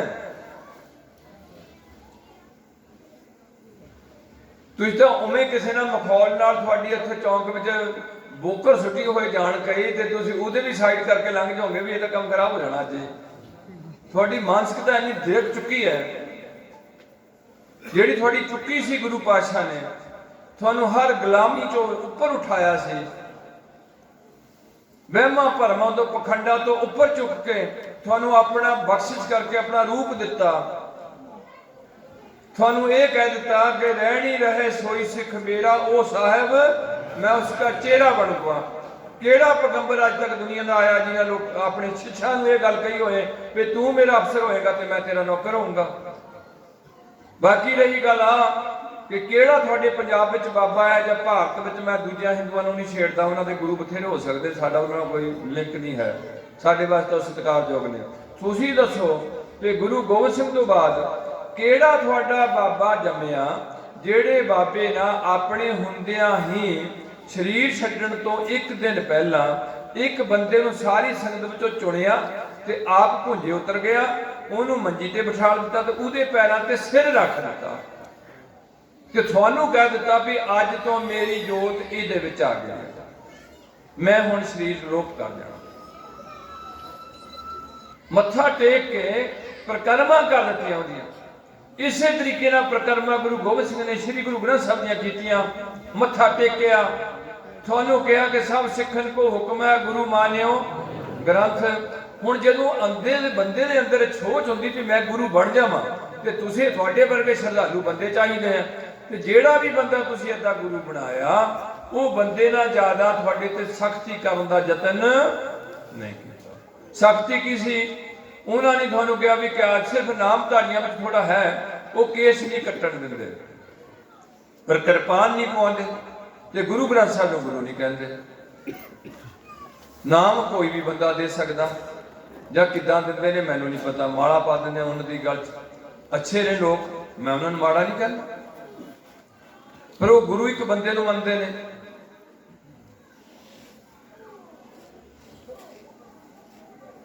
थोड़े नालों तो बाणी पढ़ते हैं पर ब्याह अग बाल के करते हैं। असी ब्याह गुरु ग्रंथ साहिब की लावां आप परिक्रमा करके करते हैं शब्द गुरु नाल। इस करके इस तरीके के विचों हौली हौली हो गई। हुण उन्हां पीरां नूं भी मैं कहूँगा कि जदों गुरु नानक जी तो श्री चंद कोल गद्दी नहीं गई, लक्ष्मी दास कोल नहीं गई, लैणे दे अगे मत्था टेकिया गया, लैणे ने अपने जो जोत सी वो अमरदास अपने कुड़म विच रख दी है, दातू ते दस नूं नहीं दिती ते अमरदास ने अपनी जोत अपने जवाई विच रख दी है, रामदास विच अपने दोए बच्चे मोहन ते मोहरी नूं नहीं दिता कुछ भी, ते रामदास ने अपने दो बच्चे छड्ड के पिरथिया ते महादेव नूं छड्ड के अर्जन दे विच अपनी जोत धर दी। वो भी धर नहीं पई क्योंकि भानी बाहर मंग बैठी है कि हे गुरु बाबा अमरदास जी जे मेरे तो खुश होए हो मेरी सेवा तो ते मेरे ते गुरु पातशाह दा समा आना सी, आंदे भानीए तू सेवा बड़ी कीती है बाहर मंग, आंदी जे मैनू बख्शिश कीती है तुसीं ते ए बख्श दो भी अगे तो जिहड़ी गुरगद्दी है वो घर दे घर विच ही रहे, बाहर ना रहे। पहला बेदियां कोल सी, दूजे त्रेण सन, तीजे भल्ले सन, चौथा हसी रामदास सोढी ते हुण उह तों बाद ये मैनू दसण भी 11वां गुरु केड़ा सोढी खड़ा होया। ते मेरा तो किसी ने पुछण दा हक ही नहीं बनता, मैं तो तुहाडे नाल गल करदा भी जे तुसीं सारे सीधे हो जाओ ना तो ये सारा काम मसला ठीक हो जाता, बिल्कुल मसला ठीक हो जाता। सीधे किदां हो जाओ, अपने पिंड के गुरुद्वारे सवेरे इकट्ठे होके बैठो। गुरुद्वारा कदे लई बनिया की बाबा जी तो बाहरी किहड़ी चीज़ दसदा तुहानूं? हाँ चक्कर च पा दूंगा भी मैं तेरा दसम द्वार खोल दूंगा, अपना खोलिया नहीं तेरा खोल दूंगा। हुण ये दसम द्वार का एक ऐसा चक्कर है जिहदे च कोई भी बंदा अपना प्रूफ नहीं दे सकता भी मेरा खुल गया। वो कही जाऊगा मैनूं भी सू सू सुणदी, मेरे भी अनहद शब्द बजते हैं, तो जदों दाड़ पीड़ हुई तो अनहद शब्द रुक गए, जदों चढ़िया बुखार 104 तो अनहद शब्द रुक गए। फिर घबरा गया भी तो काम खराब हो गया, मैं मर लग्या कि जिन्हां दे अनहद शब्द बज गए ਉਹਨੇ ਤਾਂ ਮੌਤ ਨੂੰ ਬਿਆਨ ਦੀਆਂ ਗੱਲਾਂ ਕੀਤੀਆਂ। ਇਸ ਤਰੀਕੇ ਨਾਲ ਇੱਕ ਸ਼ੱਕਰ ਤੁਹਾਡੇ 'ਚ ਖੜਾ ਕਰ ਦਿੱਤਾ ਤੇ ਗੁਰੂ ਨਾਨਕ ਨੇ ਤੁਹਾਨੂੰ ਕਿਰਤੀਆਂ ਨੂੰ ਚੁੱਕ ਕੇ ਉੱਪਰ ਲਿਆਉਣ ਦਾ ਯਤਨ ਕੀਤਾ। ਤਿੰਨ ਚਾਰ ਗੱਲਾਂ ਸਿੱਧੀਆਂ ਕਰ ਦਿੱਤੀਆਂ ਵੀ ਕਿਰਤ ਕਰਨੀ, ਨਾਮ ਜਪਣਾ, ਜਾਂ ਲੈ ਲਓ ਨਾਮ ਜਪਣਾ, ਕਿਰਤ ਕਰਨੀ। ਕਿਉਂਕਿ ਗੁਰੂ ਘਰ 'ਚ ਨਾਮ ਸਭ ਤੋਂ ਉੱਚੇ ਦਰਜੇ ਦਾ। ਨਾਮ ਜਪਣਾ, ਸੱਚ ਦੀ ਕਿਰਤ ਕਰਨੀ ਤੇ ਵੰਡ ਕੇ ਛਕਣਾ। ਇਹ ਤਿੰਨ ਥੰਮ ਗੁਰੂ ਨਾਨਕ ਦੇਵ ਨੇ ਖੜੇ ਕੀਤੇ। ਤਿੰਨ ਥੰਮ ਗੁਰੂ ਗੋਬਿੰਦ ਸਿੰਘ ਖੜੇ ਕਰਨ ਲੱਗੇ ਹੁਣ ਕਿ ਪੂਜਾ ਅਕਾਲ ਦੀ, ਉਹੀ ਆ ਨਾਮ ਜਪਣ ਵਾਲੀ ਗੱਲ, ਉਹਦੇ 'ਚ ਕੋਈ ਫਰਕ ਨਹੀਂ ਹੈ। ਪੂਜਾ ਅਕਾਲ ਦੀ, ਪਰਚਾ ਸ਼ਬਦ ਦਾ, ਭਾਵ ਗੁਰਬਾਣੀ ਤੇ ਦੀਦਾਰ ਖਾਲਸੇ। ਤਿੰਨ ਥੰਮ ਨਹੀਂ ਖੜ ਦਿੱਤੇ। ਹੁਣ ਖਾਲਸਾ ਬਣਾਉਣ ਤੱਕ 243 ਸਾਲ ਲੱਗ ਗਏ। ਤੁਹਾਡੇ ਨਾਮ ਬਦਲਨੇ ਪਏ ਹਿੰਦੂਆਂ ਵਿੱਚੋਂ। ਤੁਹਾਡੇ ਮੰਦਿਰਾਂ ਦੀ ਥਾਂ ਤੁਹਾਨੂੰ ਸ਼ਬਦ ਦੇ ਪੁਜਾਰੀ, ਮੂਰਤੀ ਤੋਂ ਠਾ ਕੇ ਤੁਹਾਨੂੰ ਸ਼ਬਦ ਦੇ ਪੁਜਾਰੀ ਬਣਾਉਣਾ ਪਿਆ। ਤੁਹਾਡੇ ਬੋਲੇ ਬਦਲਨੇ ਪਏ। ਉਹਨਾਂ ਦੇ ਰਾਮ ਨਾਮ ਸੀ ਤੁਹਾਨੂੰ ਕਹਿਣਾ ਪਿਆ ਵੀ ਵਾਹਿਗੁਰੂ ਜੀ ਕਾ ਖਾਲਸਾ, ਵਾਹਿਗੁਰੂ ਜੀ ਕੀ ਫਤਿਹ। ਉਹਨਾਂ ਦੀ ਪ੍ਰਾਰਥਨਾ ਸੀ, ਤੁਹਾਡੀ ਅਰਦਾਸ ਸ਼ੁਰੂ ਕਰਾਈ, ਤੂੰ ਠਾਕਰ ਤੁਮ ਪੈ ਅਰਦਾਸ। ਠਾਕਰ ਕੋਲ ਅਰਦਾਸ ਕਰਨੀ ਹੈ, ਬੰਦੇ ਦੇ ਅੱਗੇ ਅਰਦਾਸ ਨਹੀਂ ਕਰਨੀ, ਮੂਰਤੀ ਅੱਗੇ ਅਰਦਾਸ ਨਹੀਂ ਕਰਨੀ। ਉਹਨਾਂ ਦਾ ਅੱਗ ਵਾਲ ਕੇ ਵਿਆਹ ਸੀ, ਤੁਹਾਡੇ ਆਨੰਦ ਕਾਰਜ ਸ਼ੁਰੂ ਕੀਤੇ ਸ੍ਰੀ ਗੁਰੂ ਗ੍ਰੰਥ ਸਾਹਿਬ ਦੇ ਨਾਲ। ਅਰਦਾਸ ਕਰਕੇ ਪੱਲੇ ਦੀ ਰਸਮ ਕੀਤੀ ਗਈ। ਪੱਲੇ ਦੀ ਰਸਮ ਵਿੱਚ ਪਿਓ ਉੱਠ ਕੇ ਆਪਣੀ ਧੀ ਦੇ ਹੱਥ ਵਿੱਚ ਆਪਣੇ ਇੱਕ ਮਰਦ ਦਾ ਪੱਲਾ ਫੜਾ ਰਿਹਾ ਸਾਰੀ ਪਰਿਆਂ ਵਿੱਚ ਤੇ ਗੁਰੂ ਗ੍ਰੰਥ ਸਾਹਿਬ ਦੀ ਹਜ਼ੂਰੀ ਵਿੱਚ, ਤੇ ਰਾਗੀ ਸ਼ਬਦ ਪੜ੍ਹਨ ਲੱਗੇ ਨੇ, ਹੱਬੇ ਸਾਗ ਕੜਾਵੇ ਡਿੱਠੇ ਤੋਂ ਪੱਲੇ ਤੈਂਡੇ ਲਾਗੀ। ਵੀ ਮੈਂ ਅੱਜ ਮੇਰੀ ਮਾਂ ਮੈਨੂੰ ਘਰੋਂ ਕੱਢਣ ਨੂੰ ਤਿਆਰ ਹੋ ਗਈ, ਪਿਓ ਨਹੀਂ ਰੱਖਦਾ, ਭੈਣਾਂ ਕੋਈ ਨਹੀਂ ਮੇਰੀਆਂ ਸਾਥ ਦਿੰਦੀਆਂ ਨੇ, ਚਾਚੇ ਮਾਮੇ ਸਭ ਮੈਨੂੰ ਤੇਰੇ ਨਾਲ ਤੋਰਨ ਨੂੰ ਤਿਆਰ ਹੋਏ ਪਏ ਆ। ਮੇਰਾ ਜੀ ਨਹੀਂ ਸੀ ਕਰਦਾ ਘਰ ਛੱਡਣ ਨੂੰ, ਹੁਣ ਮੈਂ ਮਜਬੂਰ ਤੇਰੇ ਪੱਲੇ ਮੈਨੂੰ ਫੜਾ ਦਿੱਤਾ, ਲੱਗ ਗਈ ਹੈ। ਹੁਣ ਉਹ ਬੱਲੇ ਉਹਦੇ ਲੱਗੀ ਸੀ, ਉਹਨਾਂ ਮਹੀਨੇ ਦੋ ਨਹੀਂ ਕੱਢੇ, ਛੱਡ ਛਡਾ ਕੇ ਕਿਤੇ ਤੁਰ ਗਈ। ਬਥੇਰੇ ਤੇਰੇ ਵਰਗੇ ਢੱਡੂ। ਤੇ ਹਿੰਦੂਆਂ ਵਿੱਚ 7 ਫੇਰੇ ਦਿੱਤੇ ਗਏ। ਰਾਤ ਨੂੰ ਵਿਆਹ ਪੜਿਆ ਗਿਆ, ਕੁੜੀ ਮਗਰ ਤੁਰੀ ਆ, 4 ਫੇਰਿਆਂ ਤੇ ਮੁੰਡਾ ਅੱਗੇ ਚੱਲਿਆ, ਤੇ 3 ਫੇਰਿਆਂ 'ਚ ਹਿੰਦੂਆਂ ਦੀ ਕੁੜੀ ਅੱਗੇ ਲੱਗੀ ਤੇ ਮੁੰਡਾ ਪਿੱਛੇ ਚੱਲ ਪਿਆ। ਤੁਹਾਡੀਆਂ 4 ਲਾਵਾਂ ਹੀ ਕੀਤੀਆਂ ਗਈਆਂ। ਅਰਦਾਸ ਕਰਕੇ ਤੁਹਾਡਾ ਆ ਪ੍ਰਸ਼ਾਦ ਤਿਆਰ ਕੀਤਾ ਗਿਆ। ਇਹ ਅੱਜ ਠੀਕ ਤਕਨੀਕ ਨਾਲ ਨਹੀਂ ਬਣਿਆ ਹੋਇਆ। ਇਹ ਗ੍ਰੰਥੀ ਸਿੰਘ ਦੀ ਜ਼ਿੰਮੇਵਾਰੀਆਂ ਹੁੰਦੀਆਂ ਨੇ। ਗ੍ਰੰਥੀ ਕੋਈ ਹੋਣਾ ਨਹੀਂ ਉਹ ਜਿਹਾ ਵਿਚਾਰਾ। ਇਹਦੇ 'ਚ ਬਰਾਬਰ ਮਾਤਰਾ 'ਚ ਮਿੱਠਾ ਪਾਣਾ ਪੈਂਦਾ, ਘਿਓ ਪਾਣਾ ਪੈਂਦਾ, ਕੱਚਾ ਰਿਹਾ ਹੋਇਆ। ਮੈਂ ਕਹਿਣਾ ਨਹੀਂ, ਮੇਰਾ ਕਹਿਣ ਨੂੰ ਜੀ ਨਹੀਂ ਕਰਦਾ ਤੇਰੀ ਗੱਲਾਂ। ਪਰ ਜਾਲੋ ਦਰਬਾਰ ਸਾਹਿਬ ਦਾ ਕੜਾਹ ਪ੍ਰਸ਼ਾਦ ਲੈ ਕੇ ਦੇਖੋ, ਜੇ ਤੁਹਾਡੀ ਜ਼ੁਬਾਨ ਤੋਂ ਲੱਥਦਾ ਹੋਏਗਾ। ਇਹ ਤੁਹਾਡਾ ਸਿੱਖਾਂ ਦਾ ਕੜਾਹ ਪ੍ਰਸ਼ਾਦ ਹੈ, ਹਿੰਦੂਆਂ ਦੀ ਕੜਾਹੀ ਹੈ। ਇਹਦੇ 'ਚ ਬਰਾਬਰ ਮਾਤਰਾ 'ਚ ਮਿੱਠਾ ਪਾਣਾ, ਬਰਾਬਰ ਮਾਤਰਾ 'ਚ ਘਿਓ ਪਾਣਾ, ਬਰਾਬਰ ਆਟਾ ਪਾਣਾ, ਤੇ ਪਾਣੀ ਕਿੰਨੇ ਹਿੱਸੇ ਪਾਣਾ, ਉਨੇ ਹਿੱਸੇ ਪਾਣਾ। ਇਹ ਲਪਟਾ ਮਾਰੂਗਾ।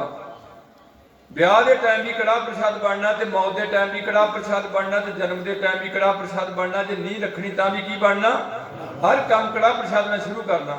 ਇਹਦਾ ਮਤਲਬ ਤੁਹਾਡੇ 'ਚ ਖੁਸ਼ੀ ਤੇ ਗਮੀ ਨੂੰ ਬਰਾਬਰ ਰੱਖਿਆ। ਤੁਸੀਂ ਹਿੰਦੂਆਂ ਵਾਲੀ ਗੱਲ ਚੁੱਕ ਲਈ। ਕੁੜੀਆਂ ਨੇ ਕਲੀਰੇ ਪਾ ਲਏ, ਚੂੜੇ ਪਾ ਲਏ, ਬਿੰਦੀਆਂ ਲਾ ਲਈਆਂ, ਬੁੱਲ ਰੰਗ ਲਏ, ਲਹਿੰਗੇ ਪਾ ਲਏ। ਇਹ ਸਭ ਹਿੰਦੂ ਸਿਸਟਮ ਹੈ। ਸਿੱਖਾਂ ਦੀ ਧੀ ਕੋਈ ਕੇਸ ਨਹੀਂ ਕੱਟੇਗੀ, ਨੱਕ ਨਹੀਂ ਪਾੜੇਗੀ, ਕੰਨ ਨਹੀਂ ਪਾੜੇਗੀ। ਜਦੋਂ ਤੁਹਾਨੂੰ ਇਹ ਗੱਲਾਂ ਛੱਡ ਦਿੱਤੀਆਂ, ਕਿਹੜਾ ਬੰਦਾ ਜਿਹੜਾ ਤੁਹਾਡੇ ਨਾਲ ਏਦਾਂ ਖੱਪ ਪਾਉਂਦਾ, ਮੈਨੂੰ ਦੱਸੋ ਤੁਹਾਡਾ ਕਿਹੜਾ ਬੰਦਾ? 4 ਸਾਖੀਆਂ ਮੈਂ ਵੀ ਤੁਹਾਨੂੰ ਸੁਣਾ ਸਕਦਾ, ਹਜੇ ਮੈਨੂੰ ਅਕਲ ਕੋਈ ਨਹੀਂ ਹੈ। ਪਰ ਜਿਹੜੀ ਮੁੱਢਲੀ ਗੱਲ, ਜਿੱਥੋਂ ਗੱਲ ਸ਼ੁਰੂ ਹੋਣੀ ਹੈ, ਜਦੋਂ ਤੁਸੀਂ ਉਹ ਸਾਰੀ ਗੱਲ ਛੱਡੀ ਹੋਈ ਹੈ। ਆ ਤਾਂ ਤੁਹਾਨੂੰ ਇੱਥੇ ਪੰਜਾਬ 'ਚ ਮਾੜੀ ਮੋਟੀ ਤੁਹਾਡੇ ਗੁਰਦਾਸਪੁਰ ਦਾੜੀਆਂ ਲੱਭਣ ਲੱਗੀਆਂ, ਨਹੀਂ ਤਾਂ ਇਹਨਾਂ ਗੱਲਾਂ ਤੇ ਇੱਥੇ ਸਾਫ਼ ਕਰ ਦਿੱਤਾ ਸੀ ਕੰਮ ਵੀ ਲੋੜੇ ਕੋਈ ਨਹੀਂ ਇਹਨਾਂ ਦਾੜੀਆਂ ਦੀ। ਜਿਹਦੇ ਬਾਰੇ ਗੁਰੂ ਪਾਤਸ਼ਾਹ ਨੇ ਦਾੜੀ ਤੇ 2 ਟੌਪਿਕ ਦਿੱਤੇ ਨੇ। ਇੱਕ ਕਿਹਾ ਸੇ ਦਾੜੀਆਂ ਸੱਚੀਆਂ ਜੇ ਗੁਰ ਚਾਨੀ ਲਗਨ। ਦੂਜੇ ਪਾਸੇ ਲਿਖਿਆ ਗਰੀਬਾਂ ਉੱਪਰ ਜੋ ਖਿੰਝੇ ਦਾੜੀ ਪਾਰ ਬ੍ਰਹਮ ਸਾਗਰ ਮੈਂ ਸਾੜੀ। ਜਿਹੜੀ ਦਾੜੀ ਗਰੀਬ ਨੂੰ ਕਹਿੰਦਾ ਤੈਨੂੰ ਐ ਕਰ ਦੂੰਗਾ, ਉਹ ਅੱਗ ਵਿੱਚ ਸਾੜੀ ਜਾਏਗੀ। ਕਿਉਂਕਿ ਧਰਮ ਗਰੀਬ ਨਵਾਜ ਦਾ, ਨਿਮਾਣਿਆਂ ਦੇ ਮਾਣ ਸਤਿਗੁਰੂ ਦਾ, ਨਤਾਣਿਆਂ ਦੇ ਤਾਣ ਦਾ। ਸੋ ਮੈਂ ਲੈਕਚਰ ਲੰਮਾ ਨਹੀਂ ਕਰਨਾ। ਕੀਰਤਨੀਆਂ ਵਿਚਾਰੇ ਬੈਠੇ ਨੇ, ਪਹਿਲਾਂ ਭਾਈ ਸਾਹਿਬ ਨੇ ਜੋਸ਼ ਦੀ ਬਾਣੀ ਲਾਤੀ ਹੈ, ਉਹਨਾਂ ਦਾ ਜੋਸ਼ ਠੰਡਾ ਹੋ ਰਿਹਾ, ਗਰਮੀ ਨੂੰ ਗਾਂ ਚੱਲਣਾ ਜੀ, ਤੇ ਮੈਨੂੰ ਵਿੱਚ ਠੰਡੇ ਚ ਨੂੰ ਹੋਰ ਤਰੀਕੇ ਦਾ ਬਿਠਾ ਦਿੱਤਾ। ਮੇਰੀ ਇੱਕੋ ਬੇਨਤੀ ਹੁੰਦੀ ਹੈ ਵੀ ਸਿੱਧੇ ਹੋ ਕੇ ਗੱਲ ਚੁੱਕ ਲਓ। ਜੇ ਤੁਸੀਂ ਕਿਸੇ ਵੀ ਡੇਰੇ ਵੱਲ ਨੂੰ ਨਾ ਜਾਓ ਤੇ ਡੇਰਾ ਨਹੀਂ ਚੱਲੇਗਾ। ਗੁਰਦੁਆਰਾ ਕਰੋ ਆਬਾਦ। ਅਸਾਈ ਪਾਣੀ ਚ ਗੋਤਾ ਲੈਣ, ਮੁਸਲਮਾਨ ਕਰਾਣ ਸੁਨਤ 9 ਸਾਲ ਦੇ, ਹਿੰਦੂ ਪਾਣ ਜਨੇਊ 9-10 ਸਾਲ ਦੇ। ਤੁਹਾਡੀ ਕੁੜੀ ਤੇ ਮੁੰਡਾ ਪਹੁੰਚ ਸਕੇ 11-12 ਸਾਲ ਦਾ। ਜਦੋਂ ਕਿਰਪਾਨ ਸੰਭਾਲਣ ਜੋਗਾ ਹੋ ਗਿਆ, ਐਵੇਂ ਲੜਦਾ ਕੀਲੇ ਖੋਟ ਕੇ ਮਾਰ ਦਿੱਤੀ। ਉਹਨੂੰ ਸਾਰੀ ਤਕਨੀਕ ਦਿੱਤੀ ਜਾਣੀ ਹੈ, ਇਹ ਸ਼ਸਤਰ ਹੈ। ਔਰ ਇਸ ਕਿਰਪਾਨ ਦਾ ਭਾਰਤ ਵਿੱਚ ਤੁਹਾਨੂੰ ਹੱਕ ਮਿਲਿਆ ਵਾ। ਭਾਰਤ ਦੇ ਸੰਵਿਧਾਨ ਵਿੱਚ ਜਿਹੜਾ B.R. ਅੰਬੇਦਕਰ ਨੇ ਲਾਗੂ ਕੀਤਾ 1949 ਚ ਭਾਰਤ ਚ ਲਾਗੂ ਹੋ ਗਿਆ। ਉਸ ਸੰਵਿਧਾਨ ਵਿੱਚ ਸ਼ਾਇਦ ਪਹਿਲਾਂ ਲਾਗੂ ਹੋ ਗਿਆ ਹੋਵੇ, ਮੈਨੂੰ ਨਹੀਂ ਪਤਾ, ਮੈਨੂੰ ਜਾਪਦਾ। ਕਈ ਵਾਰ ਮੇਰੀਆਂ ਫਿਕਰਾਂ ਕੋਈ ਗਲਤ ਹੋਈਆਂ, ਮੈਂ ਕਿਹੜਾ ਕੋਈ ਪਹਿਲਾਂ ਲੋਕ ਫੜ ਕੇ ਆਉਂਦਾ ਹੁੰਦਾ। ਉਹਦੀ ਸਾਰੀਆਂ ਗੱਲਾਂ ਲਿਖੀਆਂ ਹੁੰਦੀਆਂ ਜਿਹੜੀਆਂ ਬੋਲਣੀਆਂ ਹੁੰਦੀਆਂ, ਅਸੀਂ ਉੱਦਾਂ ਹੀ ਬੋਲਣਾ ਹੁੰਦਾ। ਤੇ ਜਿੱਧਰ ਨੂੰ ਆ ਗਿਆ ਉਧਰ ਚੱਲ ਪਈ ਗੱਲ। ਇਸ ਕਰਕੇ ਉਹਦੇ ਵਿੱਚ ਲਿਖਿਆ ਹੋਇਆ ਕਿ ਜਿਹੜੇ ਵੀ ਸਿੱਖ ਨੇ ਇਹ 9 ਇੰਚੀ ਦੀ ਕਿਰਪਾਨ ਪਾ ਕੇ ਜਹਾਜ਼ ਵਿੱਚ ਸਫ਼ਰ ਕਰ ਸਕਦੇ ਨੇ ਭਾਰਤ ਦੇ ਵਿੱਚ। ਪਹਿਲਾਂ ਅਸੀਂ ਬਾਹਰ ਵੀ ਲੈ ਕੇ ਜਾਂਦੇ ਸੀ। ਫਿਰ ਸਾਡੇ 2 ਮੁੰਡਿਆਂ ਨੇ ਕਿਰਪਾਨ ਦੀ ਨੋਕ ਤੇ ਇੱਕ ਜਹਾਜ਼ ਅਗਵਾ ਕਰ ਲਿਆ। ਜਦੋਂ ਜਹਾਜ਼ ਅਗਵਾ ਹੋਇਆ, ਉਹ ਤਾਂ ਅੱਗੇ ਸਾਨੂੰ ਨਹਿਰੀਆਂ ਅੱਖਾਂ ਨਾਲ ਦੇਖਦੇ ਸੀ, ਉਹਨੇ ਸਾਡੀ ਕਿਰਪਾਨ ਬੰਦ ਕਰਾਤੀ ਬਾਹਰ ਜਾਣ ਤੋਂ। ਅਸੀਂ ਲਾਤੀ, ਉੱਥੇ ਟੈਚੀ ਚ ਪਾ ਲਈ, ਤੇ ਕੈਨੇਡਾ ਜਾ ਕੇ ਜਾਂ ਆਸਟ੍ਰੇਲੀਆ ਜਾ ਕੇ ਉੱਥੇ ਜਾ ਕੇ ਪਾ ਲਈ। ਕਈਆਂ ਦਾ ਨਿਯਮ ਰੱਖਿਆ ਕਿ ਉੱਥੇ ਤੱਕ ਮੈਂ ਖਾਣਾ ਨਹੀਂ ਜਦੋਂ ਤੱਕ ਮੇਰੀ ਕਿਰਪਾਨ ਨਹੀਂ ਮੇਰੇ ਨਾਲ ਗੁਰੂ ਦੀ ਬਖਸ਼ੀ। ਕਈ ਫਿਰ ਚੱਲ ਪੈਂਦੇ ਨੇ ਵੀ ਚੱਲ ਕੋਈ ਨਹੀਂ, ਹੁਣ ਲਾਈ ਤਾਂ ਹੈ, ਹੁਣ ਜੋ ਖਾਣਾ ਖਾਓ, ਭੁੱਖੇ ਥੋੜਾ ਮਰ ਜਾਣਾ, ਜਿੱਥੋਂ ਮਿਲਦਾ ਮਾਰ ਲਦਾ। ਸੋ ਮੇਰਾ ਕਹਿਣ ਤੋਂ ਭਾਵ ਇੱਕੋ ਹੀ ਹੈ ਵੀ ਤੁਹਾਨੂੰ ਹੱਕ ਹੈ ਸੰਵਿਧਾਨ 'ਚ ਸਿੱਖਾਂ ਨੂੰ। ਦੂਸਰਾ ਤੁਹਾਡੇ ਕੋਲ ਹੱਕ ਹੈ ਕਿ ਸਿੱਖ ਦੇ ਕੇਸਾਂ ਦੀ, ਜੂੜੇ ਦੀ, ਦਾੜੇ ਦੀ, ਸਿੱਖ ਦੀ ਦਸਤਾਰ ਤੇ ਦਮਾਲਾ, 2 ਚੀਜ਼ਾਂ ਸਿੱਖ ਕੋਲ ਨੇ। ਦਮਾਲਾ ਮੇਰੇ ਵੀਰ ਨੇ ਸਜਾਇਆ, ਇੱਕ ਸਾਡੇ ਪਿੱਛੇ ਬੈਠਾ ਸਰਮਾਏਦਾਰ, ਉਹਨਾਂ ਵੀ ਦਮਾਲਾ ਸਜਾਇਆ। ਸਿੱਖਾਂ ਦੇ ਘਰੇ ਮਾਇਆ ਕਈ ਵਾਰ ਬਹੁਤੀ ਭੇਜ ਦਿੰਦੇ ਆ, ਤੇ ਕਈ ਉੱਦਾਂ ਹੀ ਖਾਲੀ ਰੱਖਦੇ ਆ ਕਈਆਂ ਨੂੰ। ਕ੍ਰਿਸ਼ਨ ਉੱਦਾਂ ਕਹਿੰਦਾ ਵੀ ਮੈਂ ਜਿਹਦੇ ਤੇ ਬਹੁਤਾ ਖੁਸ਼ ਉਹਨਾਂ ਨੂੰ ਗਰੀਬੀ ਦੇ ਦਿੰਦਾ, ਪਰ ਮੈਂ ਨਾ ਪੈਸੇ ਦੀ ਗਰੀਬੀ ਨਾ ਹੋਏ, ਮਨ ਦੀ ਗਰੀਬੀ ਹੋਏ। ਪੈਸਾ ਜਿਸ ਘਰ ਬਹੁਤੀ ਜਿਸ ਵਿਆਪੀ ਚਿੰਤਾ, ਜਿਸ ਘਰ ਥੋੜੀ ਸੋ ਫਿਰੇ ਭ੍ਰਮਤਾ, ਦੋਹਾਂ ਵਿਅਸਤਾਂ ਤੇ ਜੋ ਮੁਕਤਾ ਸੋਈ ਸੇਲਾ। ਟੁੱਟ ਕੇ ਰਹੇ ਨਾ ਤੇ ਬਹੁਤੀ ਜਮਾ ਹੋਏ। ਤੇ ਤੁਸੀਂ ਮਰ ਗਏ ਪੈਸੇ ਮਗਰੇ। ਦੇ ਨਿਆਣੇ ਕਿਤੇ ਧੱਕੇ ਐ, ਨਿਆਣੇ ਕਿਤੇ ਧੱਕੇ ਐ। ਸਿਸਟਮ ਹੋਰ ਹੈ ਪੰਜਾਬ ਦਾ। ਹੁਣ ਉਦਾਂ ਵੀ ਡਰਦੇ ਵੀ ਕੋਈ ਕੇਸ ਨਾ ਪਵਾ ਦੇ, ਝੂਠੇ ਪਰਚੇ ਪਵਾ ਦਿੰਦੇ ਨੇ। ਕੱਲਾ ਮੁੰਡਾ ਹੈ, ਪਰਚਾ ਕਰਾਤਾ ਬਸ ਕਿਸੇ ਜੋਗਾ ਨਹੀਂ ਰਿਹਾ। ਸਿਸਟਮ ਠੀਕ ਕਰਨ ਦਾ ਯਤਨ ਨਹੀਂ ਕੀਤਾ, ਆਪਣੇ ਆਪਣੇ ਹੱਲ ਫੜ ਲਏ ਵੀ ਮੈਂ ਮੁੰਡੇ ਨੂੰ ਆਸਟ੍ਰੇਲੀਆ ਭੇਜ ਦਿੰਦਾ। ਹੁਣ ਉੱਥੇ ਜਾ ਕੇ ਮੈਂ ਦੇਖਦਾ ਕੰਮ ਖਰਾਬ ਹੋ ਗਿਆ। ਉਹ ਉੱਥੇ ਕੁੜੀਆਂ ਨੂੰ ਹੱਕ ਜ਼ਿਆਦਾ, ਉਹ ਆਪਣੇ ਘਰ ਵਾਲੇ ਤੋਂ ਜਦੋਂ ਮਰਜ਼ੀ ਛੱਡ ਦਿੰਦੀਆਂ ਉਹਨੂੰ, ਤੇ ਜਿੰਨੀ ਉਹਦੀ ਜਾਇਦਾਦ ਹੁੰਦੀ ਸਾਰੀ ਉਹਦੇ ਨਾਲ ਲੱਗ ਜਾਂਦੀ ਹੈ। ਉਹ ਵਿਚਾਰਾ ਟੁੱਟੂ ਫੇਰ ਇੱਧਰ ਨੂੰ ਆ ਜਾਂਦਾ, ਪੰਜਾਬ ਨੂੰ ਕੋਈ ਹੋਰ ਲੈ ਜਾਂਦਾ, ਕੋਈ ਲੈ ਜਾਂਦਾ। 15 ਸਾਲੀ ਫੇਰ ਆ ਗਿਆ ਮੁੜ ਕੇ, 2 ਨਿਆਣੇ ਜੰਮ ਕੇ। ਬੰਦ ਬੈਠ ਰਮਾਨ ਨਾਲ ਉੱਥੇ ਬੰਦ ਕਰ ਰਹਾ ਵੀ ਜੇ ਤੂੰ ਜਿੱਥੇ ਰਹਿੰਦੀ ਹੈ, ਜਿਹਦੇ 6 ਕਿਲੋਮੀਟਰ ਦੇ ਦਾਇਰੇ ਵਿੱਚ ਆ ਗਿਆ, ਤੇਰੇ ਤੋਂ ਉਸੇ ਟਾਈਮ ਪੁਲਿਸ ਫੜ ਕੇ ਲੱਗ ਗਿਆ। ਇਸ ਕਰਕੇ ਮੇਰੀ ਹੱਥ ਜੋੜ ਕੇ ਬੇਨਤੀ ਇਹੋ ਹੀ ਹੈ ਵੀ ਤੁਹਾਡੇ 'ਚ ਜਾਗਰਤੀ ਆਏ, ਤੁਸੀਂ ਆਪਣੀ ਕੌਮੀ ਪਿਆਰ ਨੂੰ ਮਿਆਰ ਵਿੱਚ ਲਿਆਓ। ਤੁਹਾਡੇ ਦਸਤਾਰ ਤੇ ਜਿਹੜੇ ਬਾਹਰਲੀ ਸਿੱਖੀ ਤੇ ਅੰਦਰਲੀ ਸਿੱਖੀ, 2 ਸਿੱਖੀਆਂ ਦੀ ਤੁਹਾਨੂੰ ਲੋੜ ਹੈ। 5 ਕਕਾਰੀ ਰਾਤ ਗੁਰੂ ਗੋਬਿੰਦ ਸਿੰਘ ਨੇ ਲਾਈ ਹੈ। ਕੌਣ ਇਹਨੂੰ ਚੈਲੰਜ ਕਰੂਗਾ? ਜਦੋਂ ਐਸੇ ਵੱਡੇ ਕਿਹੜੇ ਬੰਦੇ ਨੇ ਇੱਥੇ ਪੰਜਾਬ ਵਿੱਚ, ਜਿੰਨੇ ਵੀ ਗੁਰੂ ਬਣੇ ਨੇ, ਮੈਨੂੰ ਨਹੀਂ ਪਤਾ ਲੱਗਦਾ ਵੀ ਕਿਸੇ ਨਾਲ ਕੋਈ ਗੱਲ ਕੀਤੀ ਹੋਏ ਵੀ ਸਰਕਾਰ ਨਾਲ ਫਲਾਣੇ ਨਾਲ ਧੱਕਾ ਕੀਤਾ, ਸਰਕਾਰ ਨੇ ਮੁਸਲਮਾਨਾਂ ਨਾਲ ਧੱਕਾ ਕੀਤਾ, ਸਰਕਾਰ ਨੇ ਸਿੱਖਾਂ ਨਾਲ ਧੱਕਾ ਕੀਤਾ, ਜਾਂ ਸਰਕਾਰ ਨੇ ਫਲਾਣੀ ਥਾਂ ਦੀ ਜਿਹੜੀ ਸਰਕਾਰ ਹੈ ਉੱਥੇ ਹਿੰਦੂਆਂ ਨਾਲ ਧੱਕਾ ਹੋਇਆ, ਜਾਂ ਈਸਾਈਆਂ ਨਾਲ ਧੱਕਾ ਹੋਇਆ। ਕਿਹੜਾ ਗੁਰੂ ਹੈ ਜਿਹੜਾ ਸਰਬੱਤ ਦੇ ਭਲੇ ਵਾਸਤੇ ਬੋਲਿਆ? ਤੇ ਗੁਰੂ ਨਾਨਕ ਤੇ ਗੁਰੂ ਹਰਗੋਬਿੰਦ ਸਾਹਿਬ ਜੇਲ੍ਹ ਵਿੱਚ ਬੈਠੇ 52 ਕੈਦੀਆਂ ਨੂੰ ਛਡਾਣ ਦੇ ਨੇ, ਇਕੱਲੇ ਨਹੀਂ ਨਿਕਲਦੇ। ਇਹਨੀ ਕਦੇ ਜੇਲ੍ਹ ਦਾ ਮੂੰਹ ਨਹੀਂ ਦੇਖਿਆ, ਹੁਣ ਦੋਨਾਂ ਦੇਖਿਆ, ਰਾਮ ਰਹੀਮ ਨੇ ਤੇ ਉਹਨਾਂ ਦੇਖਿਆ ਆਸਾ ਰਾਮ ਨੇ। ਤੇ ਜੇ ਇਹਨਾਂ ਸਾਰਿਆਂ ਦੇ ਪੋਤੜੇ ਬੋਲੇ ਜਾਣ ਤੇ ਸਾਰੇ ਅੰਦਰ ਜਾਣ ਵਾਲੇ। ਕਿੰਨੇ ਕੇਸ ਰਾਧਾ ਸਵਾਮੀ ਤੇ ਦਰਜ ਹੋਏ ਨੇ।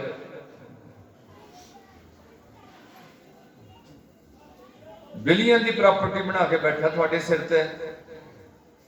ਤੇ ਗੱਲਾਂ ਮੇਰੇ ਵਾਂਗੂ ਪੋਪੜੀਆਂ ਚਾਰ ਕਰ ਦੇਣੀਆਂ। ਹਾਂ ਜੀ ਆਹ ਸਵਾਲ, ਹਾਂ ਮੈਂ ਤੈਨੂੰ ਗਾਂ ਲੈ ਜਾਊਂਗਾ ਗਾਂ, ਤੂੰ ਆਪ ਕੈਂਸਰ ਦਾ ਇਲਾਜ ਕਰਾਉਣ ਤੇ ਧੱਕੇ ਖਾਂਦਾ ਬੈਠਿਆ। ਜੋ ਤੁਸੀਂ ਇਹਨਾਂ ਗੱਲਾਂ ਨੂੰ ਫੋਲੋ ਨਹੀਂ ਕੀਤਾ, ਤੁਹਾਨੂੰ ਸਿੱਧੀ ਹੱਥ ਪਿਆ ਸੀ ਕਿ ਸਭ ਸਿੱਖਣ ਕੋ ਹੁਕਮ ਹੈ ਗੁਰੂ ਮਾਨਿਓ। ਅਸੀਂ ਨਾ ਉੱਥੇ ਜਾਂਦੇ, ਉੱਥੇ ਹਿੰਦੂ ਜਾਂਦੇ, ਉਹਨੂੰ ਗੁਰੂ ਬਣਾ ਲੈਂਦੇ, ਮੈਨੂੰ ਕੀ ਤਰ੍ਹਾਂ ਹੈ। ਈਸਾਈਆਂ ਨੂੰ ਉੱਥੇ ਨਹੀਂ ਜਾਣਾ, ਮੁਸਲਮਾਨਾਂ ਨੂੰ ਉੱਥੇ ਨਹੀਂ ਜਾਣਾ, ਤਾਂ ਪੱਕੇ ਨੇ। ਤੁਸੀਂ ਕੱਚੇ ਸਾਬਤ ਹੋ ਗਏ। ਹਿੰਦੂ ਦਾ ਗੁਰੂ ਕਦੇ ਇੱਕ ਹੋਇਆ ਨਹੀਂ, ਉਹਦੇ ਲੱਖਾਂ ਗੁਰੂ ਹੋ ਸਕਦੇ ਨੇ, ਹਿੰਦੂ ਦੇ ਦੇਵਤੇ ਹੋ ਸਕਦੇ ਨੇ। ਤੇ ਸਾਡਾ ਗੁਰੂ ਨਾਨਕ ਤੋਂ ਲੈ ਕੇ ਗੁਰੂ ਗੋਬਿੰਦ ਸਿੰਘ ਦਾ ਕੋਈ ਦੋ ਗੁਰੂ ਨਹੀਂ ਹੋਏ। ਹੁਣ ਕਿੱਦਾਂ ਹੋ ਗਏ ਵੀ ਤੁਸੀਂ ਬਣਾਉਣ ਵਾਲੇ ਕਰਾਮਾਤਾਂ ਨੂੰ ਬਈਆਂ। ਇਹਨਾਂ ਚੋਂ ਕਰਾਮਾਤਾਂ ਵੀ ਨਹੀਂ ਹੈ। ਕਰਾਮਾਤ ਵੀ ਖਾਸ ਚੀਜ਼ ਹੁੰਦੀ ਹੈ। ਉਹ ਗੋਰਖ ਵਿੱਚ ਹੈ, ਸ਼੍ਰੀ ਚੰਦ ਵਿੱਚ ਹੈ।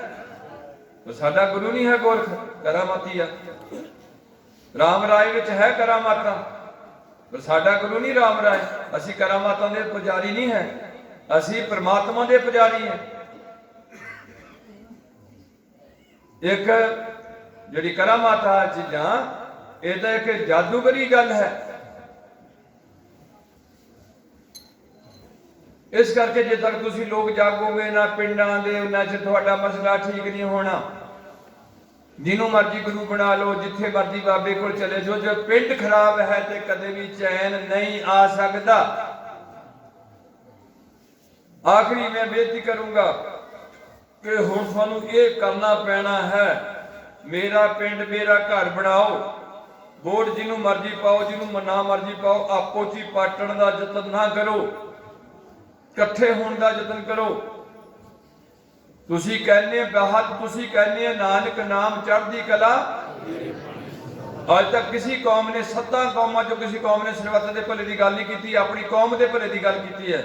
ਪਰ ਤੁਸੀਂ ਸਰਬੱਤ ਦੇ ਭਲੇ ਦੀ ਗੱਲ ਕੀਤੀ ਹੈ ਤੇ ਤੁਸੀਂ ਅੱਜ ਵੀ ਬੋਲਦੇ ਆ, ਪਰ ਤੁਸੀਂ ਸਕੇ ਭਰਾ ਦਾ ਬੁਰਾ ਵੀ ਕਰਦੇ ਆ। ਕੁੜੀ ਨੂੰ ਰਿਸ਼ਤਾ ਚੰਗਾ ਹੁੰਦਾ ਹੋਏ, ਤੁਸੀਂ ਉਦੋਂ ਬੀਬੀਆਂ ਭਾਨੀ ਮਾਰ ਕੇ ਰਿਸ਼ਤਾ ਤੜਾ ਦੇਣਗੀਆਂ। ਸੁਖੀ ਨਹੀਂ, ਖੁਸ਼ੀ ਨਹੀਂ ਹੋਣਗੀਆਂ ਵੀ ਚੰਗਾ ਕਿਸੇ ਧੀ ਚੰਗੇ ਘਰ ਚਲੇ ਜਾਊਗੀ। ਮੇਰੇ ਕੋਲ ਬੰਦੇ ਆਦੇ ਨੇ ਜਿਹੜਾ ਉਹਦਾ ਪਰਚਾ ਦਰਜ ਕਰਾ ਦਿੱਤੇ ਮੁੰਡੇ ਤੇ, ਬਿਨਾਂ ਕਸੂਰ ਤੋਂ ਪਰਚਾ ਦਰਜ ਕਰਾ ਦਿੱਤਾ ਉਹਦੇ ਤੇ ਸਰਪੰਚ ਨੇ ਕਹਿ ਕੇ ਕਰਵਾਇਆ। ਜਦੋਂ ਤੱਕ ਤੁਹਾਡਾ ਨਿਆਂ ਪ੍ਰਣਾਲੀ ਨਹੀਂ ਠੀਕ ਹੋਏਗੀ, ਜਦੋਂ ਤੱਕ ਤੁਹਾਡੇ ਤੋਂ ਨਸ਼ੇ ਨਹੀਂ ਮੁੱਕਣਗੇ,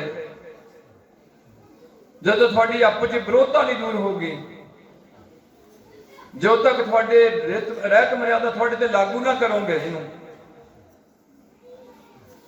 ਜਦੋਂ ਤੱਕ ਤੁਹਾਨੂੰ ਆਪਣੇ ਪੰਜਾਬੀ 'ਚ ਲਿਖੇ ਗ੍ਰੰਥ ਨੂੰ ਪੜ੍ਹਨ ਦਾ ਤੁਹਾਨੂੰ ਮੌਕਾ ਨਹੀਂ ਮਿਲਿਆ। ਪੰਜਾਬੀ 'ਚ ਕਿਉਂ ਲਿਖਿਆ ਗ੍ਰੰਥ? ਤਾਂ ਕਿ ਹਰ ਬੰਦਾ ਇਹਨੂੰ ਪੜ੍ਹੇ। ਬਾਹਮਣ ਨੇ ਸੰਸਕ੍ਰਿਤ ਜਿਹੜੀ ਆ ਕਿਸੇ ਬੰਦੇ ਨੂੰ ਨਹੀਂ ਦਿੱਤੀ, ਆਪਣੇ ਕੋਲ ਰੱਖੀ, ਗਿਆਨ ਮਿਲੇ ਵਿੱਚ ਦਰਜ ਕੀਤਾ ਵੇਦਾਂ ਦਾ, ਤੇ ਤੁਹਾਨੂੰ ਗੁਰੂ ਨਾਨਕ ਨੇ ਪੰਜਾਬੀ 'ਚ ਲਿਖ ਦਿੱਤਾ ਤੇ ਕਹਿ ਦਿੱਤਾ ਖੱਤਰੀ ਬ੍ਰਾਹਮਣ ਸੂਦ ਵੈਸ ਉਪਦੇਸ਼ ਸਾਰੇ ਪੜੋ, ਇਹਨੂੰ ਸਾਰੇ ਗਿਆਨ ਲਓ। ਆਹੇ ਮੌਕਾ ਜੇ ਆਹ ਮੌਕਾ ਖੁੰਝਗਾ, ਮੁੜ ਕੇ ਤੁਸੀਂ ਡੰਗਰਾਂ ਦੀ ਜੂਨ 'ਚ ਪੈ ਜਾਣਾ। ਆ ਜਿਹੜੇ ਸ਼ਰਾਬ ਸ਼ੁਰੂ ਪੀਣ ਵਾਲੇ ਤੋਂ ਜੀਂਦੇ ਡੰਗਰ ਨੇ, ਬੁੱਧੀ ਭ੍ਰਿਸ਼ਟ ਹੋ ਜਾਂਦੀ ਹੈ, ਨਾ ਸਿਹਤ ਰਹਿੰਦੀ ਹੈ, ਨਾ ਪੈਸਾ ਰਹਿੰਦਾ ਹੈ। ਵੇਚਣ ਵਾਲੇ ਕੋਲ 4 ਪੈਸੇ ਹੋ ਜਾਣਗੇ ਜੇ ਸਿਆਣਾ ਹੈ, ਪਰ ਉਹ ਸਿਆਣਾ ਜੇ ਵੇਚ ਕੇ 10-20 ਘਰਾਂ 'ਚ ਅੱਗ ਲਾ ਕੇ ਇੱਕ ਮਕਾਨ ਬਣਾਉਣਾ, ਤੇ ਮਕਾਨ ਵਿੱਚ ਵੀ ਅੱਗ ਲੱਗੀ ਰਹੇਗੀ ਦਿਨੇ ਰਾਤ, ਤੇ ਪਛਤਾਏਗਾ ਜਦੋਂ ਲੰਮਾ ਪੈ ਗਿਆ ਵੀ ਕਿੰਨੇ ਘਰਾਂ 'ਚ ਮੈਂ ਅੱਗ ਲਾਈ ਹੋਈ ਹੈ, ਕਿੰਨੀਆਂ ਬੀਬੀਆਂ ਨੂੰ ਦੁਖੀ ਕੀਤਾ, ਕਿੰਨੇ ਨਿਆਣੇ ਰਵਾਏ ਮੈਂ, ਕਿੰਨੀਆਂ ਮਾਵਾਂ ਦੇ ਹੱਥ ਨੂੰ ਭਜਾਏ ਮੈਂ, ਉਹਨਾਂ ਨੂੰ ਵਗਾਏ ਹੈ ਸ਼ਰਾਬ ਵੇਚ ਕੇ, ਸਮੈਕ ਵੇਚ ਕੇ। ਕੀ ਖੱਟਿਆ? ਮੁੰਡੇ ਮੈਨੂੰ ਪੁੱਛਦੇ ਨਹੀਂ ਹੈ, ਕੋਠੀ ਮੈਨੂੰ ਖਾਣ ਨੂੰ ਪੈਂਦੀ ਹੈ, ਏਸੀ ਹਲਾਲ ਦੀ ਕਮਾਈ, ਹੱਕ ਹਲਾਲ ਦੀ ਕਮਾਈ ਕਰਨੀ, 10-9 ਦੀ ਕਿਰਤ ਕਰਨੀ। ਇਸ ਕਰਕੇ ਤੁਹਾਡਾ ਢਾਂਚਾ ਵਿਗੜਿਆ। ਇੱਕੋ ਤਰੀਕਾ ਹੈ ਸਿੱਧੇ ਹੋ ਜਾਓ ਡੰਡੇ ਵਾਂਗ। ਬਾਹਰਲੀ ਸਿੱਖੀ ਪੰਜ ਕਕਾਰੀ, ਅੰਦਰਲੀ ਸਿੱਖੀ ਪੰਜ ਬਾਣੀਆਂ ਦਾ ਨਿਤਨੇਮ। ਕਦੇ ਕਿਸੇ ਦਾ ਬੁਰਾ ਨਹੀਂ ਕਰਨਾ, ਝੂਠ ਨਹੀਂ ਬੋਲਣਾ, ਕਰੈਕਟਰ ਉੱਚੇ ਰੱਖਣੇ। ਜਿੰਨਾ ਚਿਰ ਕੁੜੀ ਤੇ ਮੁੰਡੇ ਦਾ ਆਨੰਦ ਕਾਰਜ ਨਹੀਂ ਹੁੰਦਾ, ਕੋਈ ਕੁੜੀ ਕਿਸੇ ਮੁੰਡੇ ਵੱਲ ਨਾ ਲਲਚਾਏ, ਕੋਈ ਮੁੰਡਾ ਕਿਸੇ ਕੁੜੀ ਵੱਲ ਨਾ ਧਿਆਨ ਦੇ, ਜਾਬਤੇ ਵਿੱਚ ਰਹਿਣ। ਪਤਾ ਨਹੀਂ ਮੈਂ ਕੱਲ ਨੂੰ ਮਰ ਜਾਣਾ, ਪਤਾ ਨਹੀਂ ਹੁਣ ਮਰ ਜਾਣਾ, ਮੇਰਾ ਅੱਗੇ ਜਾ ਕੇ ਲੇਖਾ ਹੋਣਾ। ਜਦੋਂ ਦੁਨੀਆ ਨੇ ਇਹ ਗੱਲ ਆਪਣੇ ਦਿਮਾਗ ਚੋਂ ਕੱਢ ਦਿੱਤੀ ਹੈ, ਕੋਈ ਲੇਖਾ ਨਹੀਂ ਹੁੰਦਾ। ਹਜੇ ਦੇਖਿਆ ਨਹੀਂ ਜਾਂ ਗਾਂ ਜਾ ਕੇ ਇੱਥੇ ਬੈਠੇ ਕਹਿਣ ਲੱਗ ਪਏ ਕੋਈ ਲੇਖਾ ਨਹੀਂ ਹੁੰਦਾ, ਇੱਥੇ ਬੰਦਾ ਭੋਗ ਲੈਂਦਾ। ਯਾਰ ਕਾਹਦੀ ਇੱਥੇ ਬੰਦਾ ਭੋਗ ਲੈਂਦਾ? ਹਜ਼ਾਰਾਂ ਬੰਦਿਆਂ ਦੇ ਗਲਾਂ 'ਚ ਟਾਇਰ ਪਾ ਕੇ ਫੂਕ ਦਿੱਤੇ, ਉਹ ਬੰਦੇ ਟੌਰ ਨਾਲ ਗੱਡੀਆਂ ਤੇ ਚੜੇ ਫਿਰਦੇ, ਉਹਨਾਂ ਨੂੰ ਟਿਕਟਾਂ ਦੇਣੀ ਹੈ ਸਰਕਾਰ। ਕੀ ਭੋਗਿਆ ਉਹ?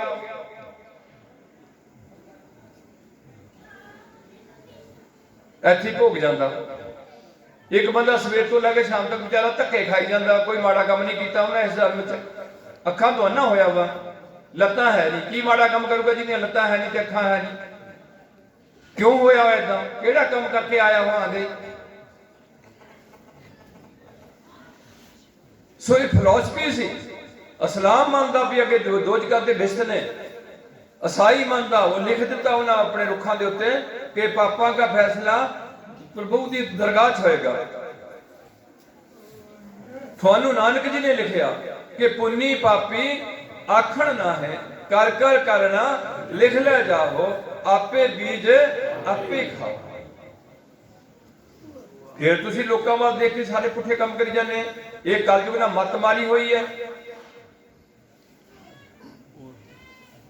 ਇਸ ਕਰਕੇ ਜੇ ਸਤਿਯੁਗ ਲਾਣਾ ਚਾਹਨੇ ਆ ਤੇ ਸਤਿਯੁਗ ਦਾ ਸਿਧਾਂਤ ਸ੍ਰੀ ਗੁਰੂ ਗ੍ਰੰਥ ਸਾਹਿਬ ਦਰਜ ਹੋ ਚੁੱਕਿਆ ਵਾ।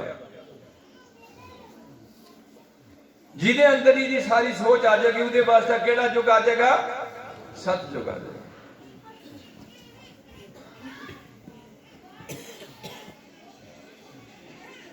ਜੇ ਪੰਜ ਗੱਲਾਂ ਹਿੰਦੂ ਧਰਮ ਵਿੱਚ, ਇਸਲਾਮ ਵਿੱਚ, ਸਿੱਖ ਧਰਮ ਵਿੱਚ, ईसाई ਨੂੰ ਮੈਂ ਇੱਕ ਦੋ ਗੱਲਾਂ ਤੋਂ ਛੱਡਦਾ, ਮੈਨੂੰ ਪਤਾ ਨਹੀਂ ਉਹਦੇ ਬਾਰੇ।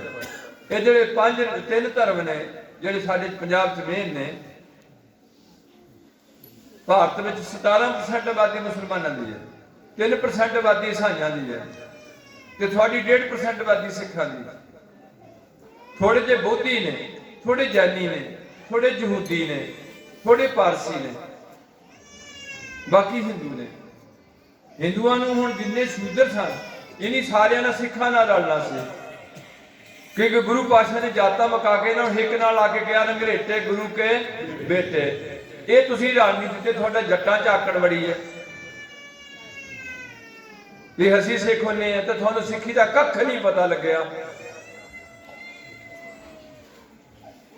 ਇਸ ਕਰਕੇ ਜੇ ਤੁਸੀਂ ਚਾਹੁੰਦੇ ਆ ਵੀ ਸਾਡੀ ਕੌਮ ਵੀ ਦੁਨੀਆ ਦੇ ਨਿਸ਼ਾਨ ਝੁੱਲਦੇ ਰਹਿਣ, ਤੇ ਬਹੁਤੇ ਗੁਰਦੁਆਰੇ ਨਾ ਤਿਆਰ ਕਰੋ। ਪਿੰਡ ਦਾ ਇੱਕ ਗੁਰਦੁਆਰਾ ਰੱਖੋ, ਉਹਦੇ ਨਾਲ ਲੰਗਰ ਹਾਲ ਤਿਆਰ ਬਣਾਓ, ਚੰਗਾ ਗ੍ਰੰਥੀ ਰੱਖੋ। ਪਿੰਡ ਦੇ ਮੁੰਡੇ ਜੇ ਨਹੀਂ ਤੁਹਾਡੇ ਕੋਲ ਗੁੰਜਾਇਸ਼ ਹੈਗੀ ਹੈ, ਅਸੀਂ ਕੀਰਤਨ ਸਿਖਾਉਂਦੇ ਹਾਂ, ਸ਼ਾਮ ਨੂੰ ਮੁੰਡੇ ਕੀਰਤਨ ਕਰ ਲਿਆ ਕਰਨ, ਨਾ ਪੈਸੇ ਦਿਆ ਕਰੋ। ਉਹ ਕਿਰਤੀ ਮੁੰਡੇ ਖੜੇ ਕਰ ਲੈਣੇ ਆ। ਕੁਛ ਕਰੋਗੇ ਤਾਂ ਕੋਈ ਤੁਹਾਡੇ ਨਿਆਣੇ, ਨਹੀਂ ਤਾਂ ਖੂਹ 'ਚ ਪੈ ਜਾਣੇ ਨਿਆਣੇ ਤੁਹਾਡੇ।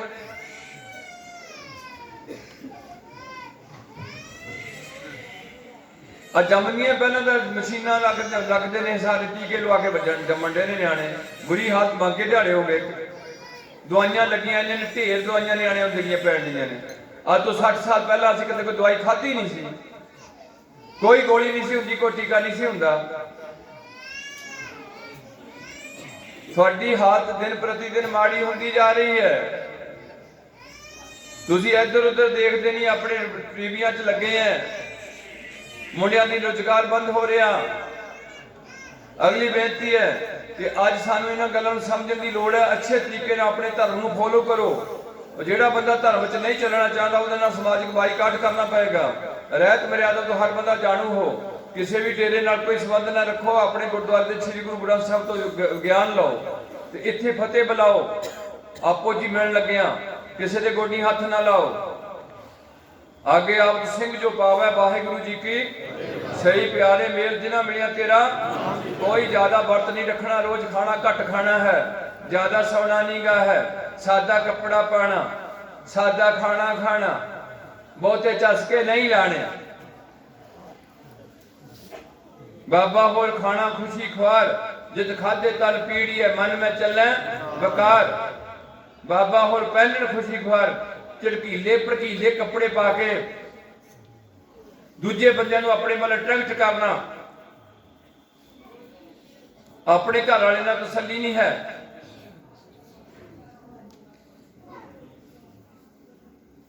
ਮੁਸਲਮਾਨਾਂ ਨੇ ਕੁੜੀ ਮੂੰਹ ਵੀ ਨਹੀਂ ਲੰਗਾ ਹੋਣ ਦਿੱਤਾ 1500 ਸਾਲ ਤੱਕ। ਇੱਥੇ ਚੁੰਨੀ ਨਹੀਂ ਸਿਰ ਤੇ ਠਹਿਰਦੀ।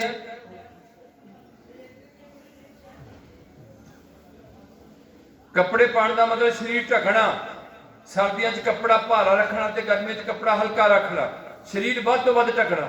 ਨਹੀਂ ਡੰਗਰਾਂ 'ਚ ਤੇ ਸਾਡੇ 'ਚ ਕੀ ਅੰਤਰ ਹੈ ਜੇ ਨੰਗੇ ਸਰੀਰ ਕਰਨੇ ਆ। ਬੰਦਿਆਂ ਨਾਲ ਹਜੇ ਸਾਰਿਆਂ ਨਾਲ ਢੱਗੇ, ਬਾਹਾਂ ਵਾਲੇ ਝੱਗੇ ਪਾਏ ਗਏ। ਇਸ ਕਰਕੇ ਮੈਂ ਬੇਨਤੀ ਆਖਰੀ ਕਰਕੇ ਸਮਾਪਤੀ ਕਰਾਂ। ਇਹ ਮੈਨੂੰ ਜਾ ਕੇ ਕਹਿੰਦੇ ਰਹਿੰਦੇ ਨੇ ਤੂੰ ਆਈ ਜ਼ਰੂਰ, ਇੱਥੇ ਆਈ। ਮੈਂ ਖੱਦਰੀ ਜਾ ਕੇ ਆਇਆ। ਕਿੱਥੇ ਖੱਦਰ? ਇੱਕ ਹੋਰ ਸੀ, ਮੌਤ ਹੋਈ, ਕੁੜੀ ਫਾਹ ਲੈ ਕੇ ਮਰੀ ਹੋਈ ਸੀ ਉਹ ਭਾਈ ਕੇ ਪਿੰਡ। ਇਹ ਮਰਦੇ ਟੀਕੇ ਲਵਾ ਕੇ ਮਰਦੇ, ਫਾਹੇ ਲੈ ਕੇ ਮਰਦੇ, ਲਹਿਰਾਂ ਛਾਲ ਮਾਰਦੇ ਨੇ, ਦਵਾਈ ਵਿਚਾਟੀ ਪੀ ਕੇ ਮਰਦੇ ਨੇ। ਇਹਨਾਂ ਨੂੰ ਕੋਈ ਜੀਣ ਦਾ ਕੋਈ ਚੱਜ ਨਹੀਂ ਰਿਹਾ। ਇਹਨਾਂ ਦਾ ਧਰਮ ਤੋਂ ਟੁੱਟੇ ਨੇ। ਧਰਮ ਨਾਲ ਜੀਵਨ ਦੀ ਜਾਂਚ ਦੱਸਣੀ ਸੀ। ਸੋ ਆਖਰੀ ਬੇਨਤੀ ਹੈ, ਪਿੰਡ ਦਾ ਗੁਰਦੁਆਰਾ ਅੱਛਾ ਕਰੋ, ਉਹਦੇ ਨਾਲ ਲੰਗਰ ਹਾਲ ਜਿੱਦਾਂ ਮੇਨਟੇਨ ਕੀਤਾ, ਲੰਗਰ ਹਾਲ ਵੀ ਬਣ ਸਕਦਾ ਬਹੁਤ ਵਧੀਆ। ਕੁੜੀਆਂ ਦੇ ਆਨੰਦ ਕਾਰਜ ਪਿੰਡ ਦੇ ਗੁਰਦੁਆਰੇ ਵਿੱਚ ਕਰੋ ਤੇ ਭੁੰਜੇ ਬਹਿ ਕੇ ਪ੍ਰਸ਼ਾਦੇ ਛਕੋ। ਛੱਡ ਦਿਓ ਇਹਨਾਂ ਫੈਸ਼ਨਾਂ ਨੂੰ ਤੇ ਕੁੜੀ ਦਾ ਰਹਿਤ ਮਰਿਆਦਾ ਪੜ੍ਹ ਕੇ ਸੁਣਾਓ ਇਹਨਾਂ ਲੋਕਾਂ ਨੂੰ ਵੀ ਨਾਂ ਕਿੱਦਾਂ ਰੱਖਦੇ ਸਿੱਖ, ਆਨੰਦ ਕਾਰਜ ਦੀ ਰਹਿਤ ਮਰਿਆਦਾ ਕੀ ਹੈ। ਸਿੱਖ ਨੇ ਕੁੜੀ ਸਿੱਖ ਨੂੰ ਦੇਣੀ ਹੈ, ਬਿਨਾਂ ਜਾਤ ਪਾਤ ਗੋਤ ਵਿਚਾਰੇ ਦੇ। ਜਾਤਾਂ ਤੁਸੀਂ ਛੱਡਣੀਆਂ ਨਹੀਂ, ਪੱਕੇ ਠੱਪੇ ਲਾਏ ਹੋਏ ਆ। ਜਾਤ ਦੋਏ ਆ, ਜਾਂ ਅਮੀਰ ਹੈ ਜਾਂ ਗਰੀਬ ਹੈ।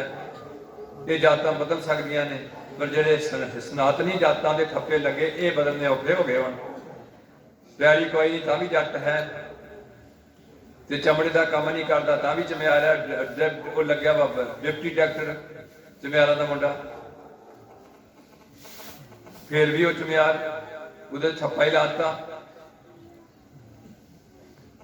ਇਹ ਸਾਰਾ ਕੁਝ ਗੁਰੂ ਪੰਥ ਵਿੱਚੋਂ ਮੁਕਾ ਦਿੱਤਾ ਸੀ, ਏਕਤਾ ਲਿਆਂਦੀ ਸੀ ਤੇ ਤੁਹਾਡੇ ਚ ਜਨ ਸ਼ਕਤੀ ਪੈਦਾ ਕੀਤੀ। ਤੁਸੀਂ ਜ਼ਿਆਦਾ ਗੁਰੂ ਪਾਤਸ਼ਾਹ ਦੇ ਜਾਣਦੇ 6 ਸਾਲ ਬਾਅਦ ਤੁਹਾਡੇ ਇੱਥੇ ਕੇਸਰੀ ਝੰਡੇ ਚੜ੍ਹਨ ਲੱਗ ਪਏ, ਤੁਹਾਡੀਆਂ ਜਿੱਤਾਂ ਹੋਣ ਲੱਗ ਪਈਆਂ, ਤੁਸੀਂ ਇਕੱਠੇ ਹੋ ਗਏ। ਹਜ਼ਾਰਾਂ ਸਾਲ ਦੀ ਗੁਲਾਮੀ ਲਾਤੀ। ਅੱਜ ਕੁੜੀਆਂ ਜਿਹੜੀਆਂ ਇੱਜ਼ਤ ਨਾਲ ਤੁਰੀਆਂ ਫਿਰਦੀਆਂ, ਇਹਨਾਂ ਨੂੰ ਆਪਣੀ ਇੱਜ਼ਤ ਆਪ ਲੁਟਾ ਦੇਣ ਦਾ ਮੈਂ ਨਹੀਂ ਕਹਿ ਸਕਦਾ। ਉਹ ਦਿਨ ਸੀ ਜਿੱਦਣ ਇੱਕ ਇੱਕ ਟਕੇ ਨੂੰ ਸਾਡੀ ਕੁੜੀ ਗਜਨੀ ਦੀ ਮੰਡੀ 'ਚ ਵਿਕੀ ਹੈ, ਜਿੱਥੇ 5 ਰੁਪਏ ਦਾ ਬੱਕਰਾ ਵਿਕ ਸਕਦਾ, 2 ਰੁਪਏ ਦਾ ਕੁੱਕੜ ਵਿਕ ਸਕਦਾ, ਕੁੜੀ ਉੱਥੇ ਸਾਡੀ ਕਿੰਨੇ ਦੀ ਵਿਕੀ ਆ? ਮੁੰਡੇ ਵਿਕ ਰਹੇ ਉੱਥੇ। ਆ ਤੁਸੀਂ ਉਸ ਗੁਲਾਮੀ ਵੱਲ ਨੂੰ ਫੇਰ ਮੂੰਹ ਚੁੱਕਿਆ ਹੋਇਆ। ਜੇ ਇਕੱਠੇ ਨਾ ਹੋਗੇ ਤੁਸੀਂ ਕਦੇ ਆਜ਼ਾਦੀ ਨਹੀਂ ਮਾਣ ਸਕਦੇ। ਇਸ ਕਰਕੇ ਹੱਥ ਜੋੜ ਕੇ ਬੇਨਤੀ ਹੈ ਕਿ ਏਦਾਂ ਸਮਾਗਮ ਬਣਾ ਕੇ ਤਸੱਲੀ ਨਾ ਕਰੋ। ਤਸੱਲੀ ਕਰੋ ਗੁਰੂ ਵਾਲੇ ਬਣ ਕੇ, ਗੁਰੂ ਦੇ ਬਚਨਾਂ ਦੀ ਕਰੋ ਵੱਧ ਤੋਂ ਵੱਧ 60% ਪਾਲਣਾ ਕਰੋ, 50 ਕਰੋ। ਸਮਾਂ ਇੱਕਦਮ ਬਦਲਣਾ ਔਖਾ ਹੈ, ਤੁਸੀਂ ਬਦਲੋਗੇ ਤੇ ਸਮਾਂ ਬਦਲੇਗਾ। ਤੇ ਪਹਿਲਾਂ ਆਪਣੇ ਆਪ ਨੂੰ ਬਦਲਣ ਦਾ ਯਤਨ ਕਰੀਏ, ਗੁਰੂ ਦੇ ਬਚਨਾਂ ਨੂੰ ਕਮਾਉਣ ਦਾ ਯਤਨ ਕਰੀਏ ਤੇ ਗੁਰੂ ਪਾਤਸ਼ਾਹ ਦੀ ਰਹਿਮਤ ਦੇ ਪਾਤਰ ਬਣੀਏ। ਸੋਹਣੇ ਦਸਤਾਰੇ ਸਜਾਓ। ਮੁੰਡੇ ਜਿਹੜੇ ਆ ਉਹ ਨੌਜਵਾਨ ਮੁੰਡਿਆਂ ਦੀ ਸਾਨੂੰ ਬੜੀ ਲੋੜ ਹੁੰਦੀ ਹੈ। ਇੱਥੇ ਸਾਰੇ ਬੁੱਢੇ ਬੁੱਢੇ ਬੈਠੇ ਆ, ਉਹਨਾਂ ਨੂੰ ਅਸੀਂ ਕਾਬੂ ਕਰਨਾ ਹੁੰਦਾ। ਕੁੜੀਆਂ ਨੂੰ ਤੇ ਮੁੰਡਿਆਂ ਨੂੰ ਅਸੀਂ ਇਨੀ ਅੱਗੇ ਪੀੜ੍ਹੀ ਦਰ ਪੀੜ੍ਹੀ ਅੱਗੇ ਵਧਣਾ ਹੀ ਨਹੀਂ। ਅਸੀਂ ਹੁਣ ਚਿੱਟੇ ਚਿੱਟੇ ਆ ਜਿਹੜੇ ਬੈਠੇ ਸਾਰੇ ਚਿੱਟੇ ਚਿੱਟੇ ਦਾੜੀਆਂ ਵਾਲੇ ਸਭ ਕੰਢੇ ਤੇ ਪਹੁੰਚੇ ਆ। ਇਹਦਾ ਡੀਕਦੇ ਨੇ ਸੁਨੇਹਾ, ਇਹਦਾ ਆਇਆ ਲੈ ਇਹਨਾਂ ਨੂੰ। ਆ ਕਰੋਨਾ ਛੱਡ ਗਿਆ ਇਹਨਾਂ ਨੂੰ, ਨਹੀਂ ਤਾਂ ਇਟਲੀ 'ਚ ਬੁੱਢੇ ਮਾਰ ਦਿੱਤੇ ਸਾਰੇ। ਇਹ ਮਾੜੇ ਮੋਟੇ ਫੇਰ ਅਜੇ ਪਿੰਡਾਂ 'ਚ ਤੁਰੇ ਫਿਰਦੇ। ਫਰੀ ਤੋਂ ਬਚਿਆ ਨਹੀਂ ਕੋਈ ਵੀ, ਇਹਨਾਂ ਖਾ ਲੈਣੇ ਸਾਰੇ। ਇਹਦਾ ਖੁਰਾਕ ਹੈ ਤੁਹਾਡੇ ਸਰੀਰ ਹੈ। ਸੋ ਕੋਈ ਤੋਂ ਡਰ ਦੀ ਲੋੜ ਨਹੀਂ ਹੈ, ਰੂਹ ਨਾਲ ਨਹੀਂ ਮਰਨਾ। ਗੁਰੂ ਪਾਤਸ਼ਾਹ ਕਰਨ ਮਿਹਰ ਤੇ ਇਸ ਤਰੀਕੇ ਦਾ ਆਪਣੇ ਪਿੰਡਾਂ ਦਾ ਸਿਸਟਮ ਤੋਰੋ। ਆਪਣੇ ਪਿੰਡ ਦੀ ਗੋਲਕ 'ਚ ਪਾਓ ਪੈਸਾ ਤੇ ਇਸ ਪਿੰਡ ਦਾ ਪੈਸਾ ਪਿੰਡ ਵਿੱਚ ਵਰਤੋ। ਗੁਰੂ ਕੀ ਗੋਲਕ ਗਰੀਬ ਦਾ ਮੂੰਹ ਬਣਾਓ। ਤੁਹਾਨੂੰ ਹਰ ਗੱਲ ਦਾ ਪਤਾ, ਪਿੰਡ ਦੇ ਲੋਕਾਂ ਨੂੰ ਤੁਹਾਨੂੰ ਪਤਾ ਵੀ ਕਿਹਨਾਂ ਝੂਠਾ ਪਰਚਾ ਦਰਜ ਕਰਾਇਆ, ਕਿਹਦੇ ਤੇ ਕਰਾਇਆ, ਕਿੱਦਾਂ ਹੋਇਆ, ਹਰ ਗੱਲ ਦਾ ਪਤਾ। ਤੁਸੀਂ ਬੋਲਦੇ ਨਹੀਂ ਗਏ, ਢਿੱਠੋ ਖੜੇ ਹੋ ਜਾਇਆ ਕਰੋ ਕਿ ਬਿਲਕੁਲ ਇੱਕ ਝੂਠਾ ਪਰਚਾ ਨਹੀਂ ਪਿੰਡ 'ਚ ਦਰਜ ਹੋਣ ਦੇਣਾ। ਕੱਲ ਨੂੰ ਮੇਰੇ ਤੇ ਕਰਾ ਦੂੰਗਾ, ਪਰਸੋਂ ਨੂੰ ਇਹਦੇ ਕਰਾ ਦੂੰਗਾ। ਜੇ ਇਕੱਠੇ ਹੋ ਕੇ ਬਹਿ ਜਾਓਗੇ, ਜਿਹਨੂੰ ਮਰਜ਼ੀ ਵੀ ਇਕੱਠੇ ਹੋ ਕੇ ਬਹਿ ਜਾਓ, ਤੇ ਫਿਰ ਤੁਹਾਡੀ ਕੋਈ ਬਾਹਰ ਵੱਲ ਨਹੀਂ ਦੇਖੂਗਾ। MLA ਵੀ ਤੁਹਾਡੇ ਅੱਗੇ ਸਿਰ ਝੁਕਾ ਜਾਊਗਾ ਜੇ ਇਕੱਠੇ ਰਹੋਗੇ। ਇੱਕ ਵਾਰ 10,000 ਬੰਦਾ ਇੱਥੇ ਚੌਕ ਵਿੱਚ ਖੜਾ ਇਕੱਠਾ ਹੋ ਜਾਏ, ਜੇ ਚੰਨੀ ਦੀਆਂ ਵੀ ਲੱਤਾਂ ਨਾ ਕੰਬਣ, ਕੈਪਟਨ ਦੀਆਂ ਨਾ ਕੰਬਣ, ਬਾਦਲ ਦੀਆਂ ਨਾ ਕੰਬਣ, 10,000 ਬੰਦਾ ਇਕੱਠਾ ਕਿੱਦਾਂ ਹੋ ਗਿਆ ਇਸ ਦੇਸ਼ ਵਿੱਚ? ਆ ਤਾਂ ਤੁਹਾਨੂੰ ਹੁਣ ਜਿੱਤ ਹੋਈ ਹੈ ਸਾਲ ਬਾਅਦ, ਤੁਸੀਂ ਆਪਣਾ ਏਕਤਾ ਭੰਗ ਨਹੀਂ ਕੀਤੀ। ਬੜਾ ਯਤਨ ਕੀਤਾ ਗਿਆ ਤੁਹਾਨੂੰ ਏਕਤਾ ਭੰਗ ਕਰਨ ਦਾ। ਇਹ ਹੈ ਮੁੱਲ ਏਕੇ ਦਾ। ਤੇ ਇਕੱਠੇ ਤਾਂ ਹੁੰਦੇ ਆ, ਸਾਰਿਆਂ ਦਾ ਗੁਰੂ ਸ੍ਰੀ ਗੁਰੂ, ਸਾਰਿਆਂ ਦੀ ਫਤਿਹ। ਵਾਹਿਗੁਰੂ ਜੀ ਕਾ ਖਾਲਸਾ। ਪੰਜ ਕਕਾਰੀ ਰਹਿਤ, ਪੰਜ ਬਾਣੀਆਂ ਸਵੇਰ ਦੀਆਂ, 2 ਬਾਣੀਆਂ ਸ਼ਾਮ ਦੀਆਂ। ਸਿੱਖ ਰਹਿਤ ਮਰਿਆਦਾ ਅਨੁਸਾਰ ਆਨੰਦ ਕਾਰਜ, ਸਿੱਖ ਰਹਿਤ ਮਰਿਆਦਾ ਅਨੁਸਾਰ ਮ੍ਰਿਤਕ ਸੰਸਕਾਰ। ਹੁਣ ਤੁਸੀਂ ਮ੍ਰਿਤਕ ਸੰਸਕਾਰ ਵਿੱਚ ਹਜੇ ਵੀ ਕੱਪੜੇ ਦੇਈ ਜਾਂਦੇ ਆ, ਤੁਸੀਂ ਮ੍ਰਿਤਕ ਸੰਸਕਾਰ 'ਚ ਹਜੇ ਵੀ ਚੌਥਾ ਮਨਾਈ ਜਾਂਦੇ ਆ। ਇਹ ਸਾਰੇ ਹਿੰਦੂਆਂ ਨਾਲ ਜੁੜੇ ਹੋਈਆਂ ਗੱਲਾਂ ਨੇ। ਤੁਸੀਂ ਫੱਟਾ ਚੁੱਕ ਕੇ ਦੂਜੇ ਪਾਸੇ ਸੁੱਟਦੇ ਆ, ਸੁੱਟਦੇ ਕਿ ਨਹੀਂ ਪਿੰਡਾਂ 'ਚ ਹਜੇ? ਇਹ ਸਭ ਹਿੰਦੂਆਂ ਦੀਆਂ ਗੱਲਾਂ ਨੇ।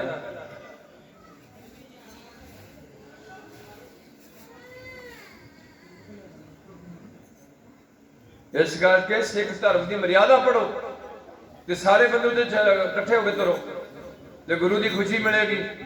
ਉਹਨਾਂ ਤੁਹਾਡੇ ਵਾਸਤੇ ਆਪਣੇ 4 ਸਾਹਿਬਜ਼ਾਦੇ ਕੁਰਬਾਨ ਕੀਤੇ ਤੇ ਉਹਨੂੰ ਕੁਰਬਾਨ ਕਰਾਇਆ।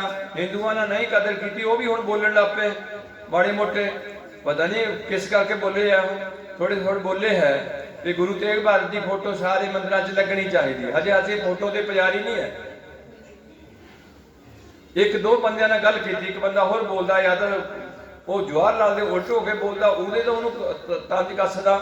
ਉਦਾਂ ਉਹ ਕਹਿ ਰਿਹਾ ਵੀ ਜੇ ਹਿੰਦੁਸਤਾਨ 'ਚ ਚਿਲਡਰਨ ਡੇ ਮਨਾਇਆ ਜਾਏਗਾ ਤੇ ਗੁਰੂ ਗੋਬਿੰਦ ਸਿੰਘ ਦੇ 26 ਦਸੰਬਰ ਜਦੋਂ ਬੱਚੇ ਸ਼ਹੀਦ ਹੁੰਦੇ ਨੇ, ਉਦੋਂ ਦਾ ਦਿਨ ਚਿਲਡਰਨ ਡੇ ਉਹਨਾਂ ਸਾਹਿਬਜ਼ਾਦਿਆਂ ਦੇ ਨਾਂ ਦਾ ਮਨਾਇਆ ਜਾਏਗਾ, ਨਾ ਕਿ ਜਵਾਹਰ ਲਾਲ ਨਹਿਰੂ ਦਾ ਮਨਾਇਆ ਜਾਏਗਾ।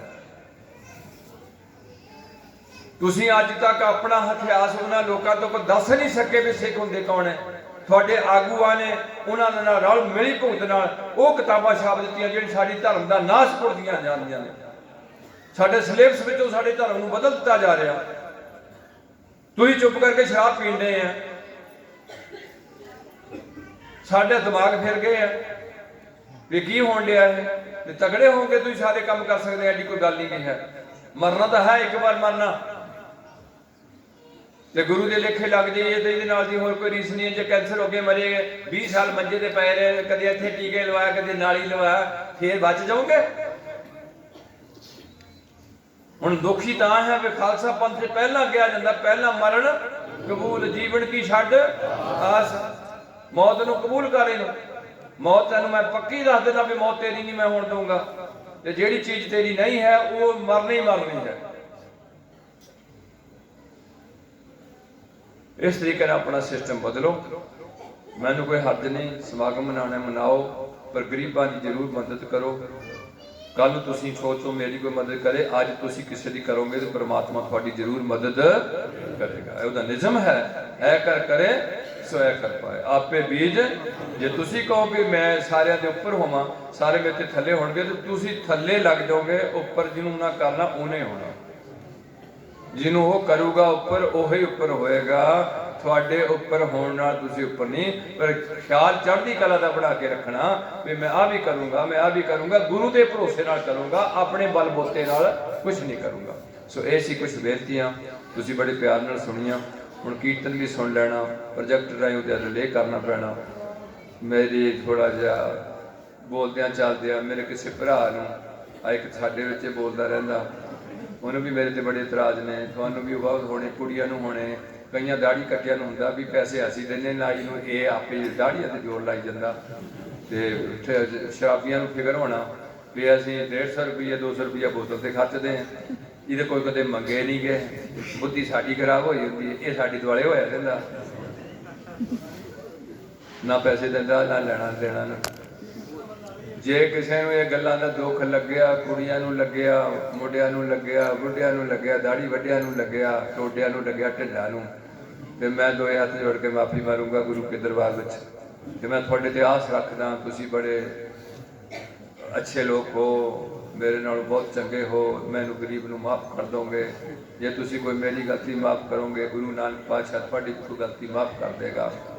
पर बाप पहला मैनू कर दिओ जे मैं थोड़ी कोई शान दे बरखिलाफ की गल, जे किसी मैं कुड़ी नूं कुछ वध घट कहा, फिर मेरे एक जरूर मेरी बेनती है कि जे तुसीं सुणदे हुंदे तो तुसीं कुछ खिसकदे नहीं, तुरदे नहीं गाने, थानू आदत पै गई भी सुण जिहदी मर्जी लो तो करो अपनी मर्जी, ये आदत थोड़ी माड़ी है। इसे करके तुसीं गुरु नूं पिठ दित्ती हुई है। जो तुसीं गुरु नूं पिठ होई दित्ती है तो अज ना तुसीं गुरु की खुशी के पात्र बने ते ना समाज बारे को भला कर सके। ये गल्लां मेन सन जिहदे करके अज सानू भौंकना पैंदा। किसी डेरे वाल ना बधो, इहदे ते सिद्ध रखो, पंजाबी च पढ़ो, हर गल सुखमनी साहब च दित्ती हुई है। रब नूं लभण नूं अंदर नूं भेजिया होया, बाहर किते नहीं भेजिया होया। काहे रे बन खोजन जाए, वो हिंदुआं दी सोच है, साडी सोच नहीं भी तीर्थ ते जाके रब मिलूगा जां ओ बाबे कोल जाके रब मिलूगा। जे सानू मिलूगा तो साडे अंदरों मिलूगा ते गुरु की कृपा नाल मिलेगा। किहदे नाल मिलेगा? गुर प्रसाद कला वरतेगा। मेहनत मेरी है ते रहमत तेरी। इस गल नूं ध्यान च रखो ते नहीं सानू रब मिलण दी कोई लोड़ नहीं। जे साडे 5 काम हो ही गए, असीं कदे जिंदगी च किसी का बुरारा किया, झूठ तो किनारा किया ते अपनी किट कमाई साफ सुथरी रखी ते नशियां तो परहेजगार होए ते करैक्टर दे रह गए उच्चे ते जे कर सके किसी का भला किया, जे भला नहीं करना तो कदे किसी का बुरा नहीं किया ते असीं इन्नियां गल्लां नाल उस दरगाह विच साडा लेखा काफी साफ सुथरा बनया रहेगा। जे मझ नहीं बनांगे कि चंगे घर चले जावांगे, जिहड़ा जांदे एन पट्ठे पा के नहा ते 2 बार नहा के पक्का लाया होया।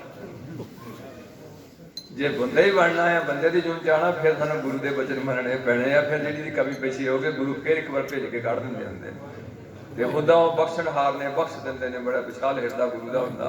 अज तो छोटे जे टुब्बी जी वाले आ, पर पहला बख्शण के काबिल बनो ते माफी मंगो, ढाह के मंगो ते अगे तो तौबा करो कि अगे तो मैं ये गलतियां नहीं करूंगा। फिर पक्का मान लो कि वो बख्श दूंगा। फिर जे ऐदा ढीठे हो गए भी हुण मैनूं बख्श दे, कल फिर मैं शराब पी लूँगा, हुण मैनूं फिर बख्श दे, फिर थोड़ा विश्वास हो जाऊगा, फिर तुहानूं किसी पासे भी रहमत की प्राप्ति नहीं होगी। इन्नियां बेनतियां प्रवान करते हुए हुण दास नाल फतेह की सांझ पाओ। मैं आपकी दुखेमंद जा चुका, तुसीं बहुत ट्रमे नाल बैठ के कुड़ियां मुंडियां नाल गल सुनी।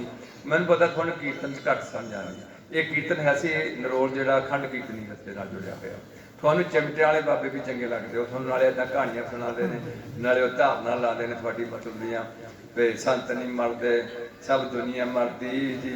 वो मतलब वो जे अपने बनाए होते हैं तुसीं फिर उन्होंने फिर पैसे कट के देने भी साडा संत नहीं मरिया ते आप फूक भी दिता सानू। ते महाराज कृपा करे, जिहड़ा ज्ञान है वो कदे किसी नहीं जा सकता ते शरीर कदे भी किसी का रह नहीं सकता। सो असीं शरीर नूं छड्ड के रूह की पछाण करनी है ते गुरु पातशाह रहमत करना, असीं गुरबाणी नाल जुड़ना। उन्हां धारना नूं सानू गुरु पातशाह कहंदे ने सतगुरु बिना होर कच्ची है बाणी, बाणी तां कच्ची सतगुर बाझों होर कहंदे कच्चे सुणदे कच्चे कच्ची। ये सानू बहुत कुछ दिता है, सच्ची बाणी दित्ती है, दरगाही बाणी दित्ती है। इहदे नाल जुड़ो, बाणी बणीए ते जीवन च अपने आप गुरु की रहमत जरूर होएगी, जरूर होएगी। विश्वास रखो गुरु ते, बेविश्वासी नहीं हो जाना। हुण गज के बुलाओ फतेह। वाहिगुरू जी का खालसा।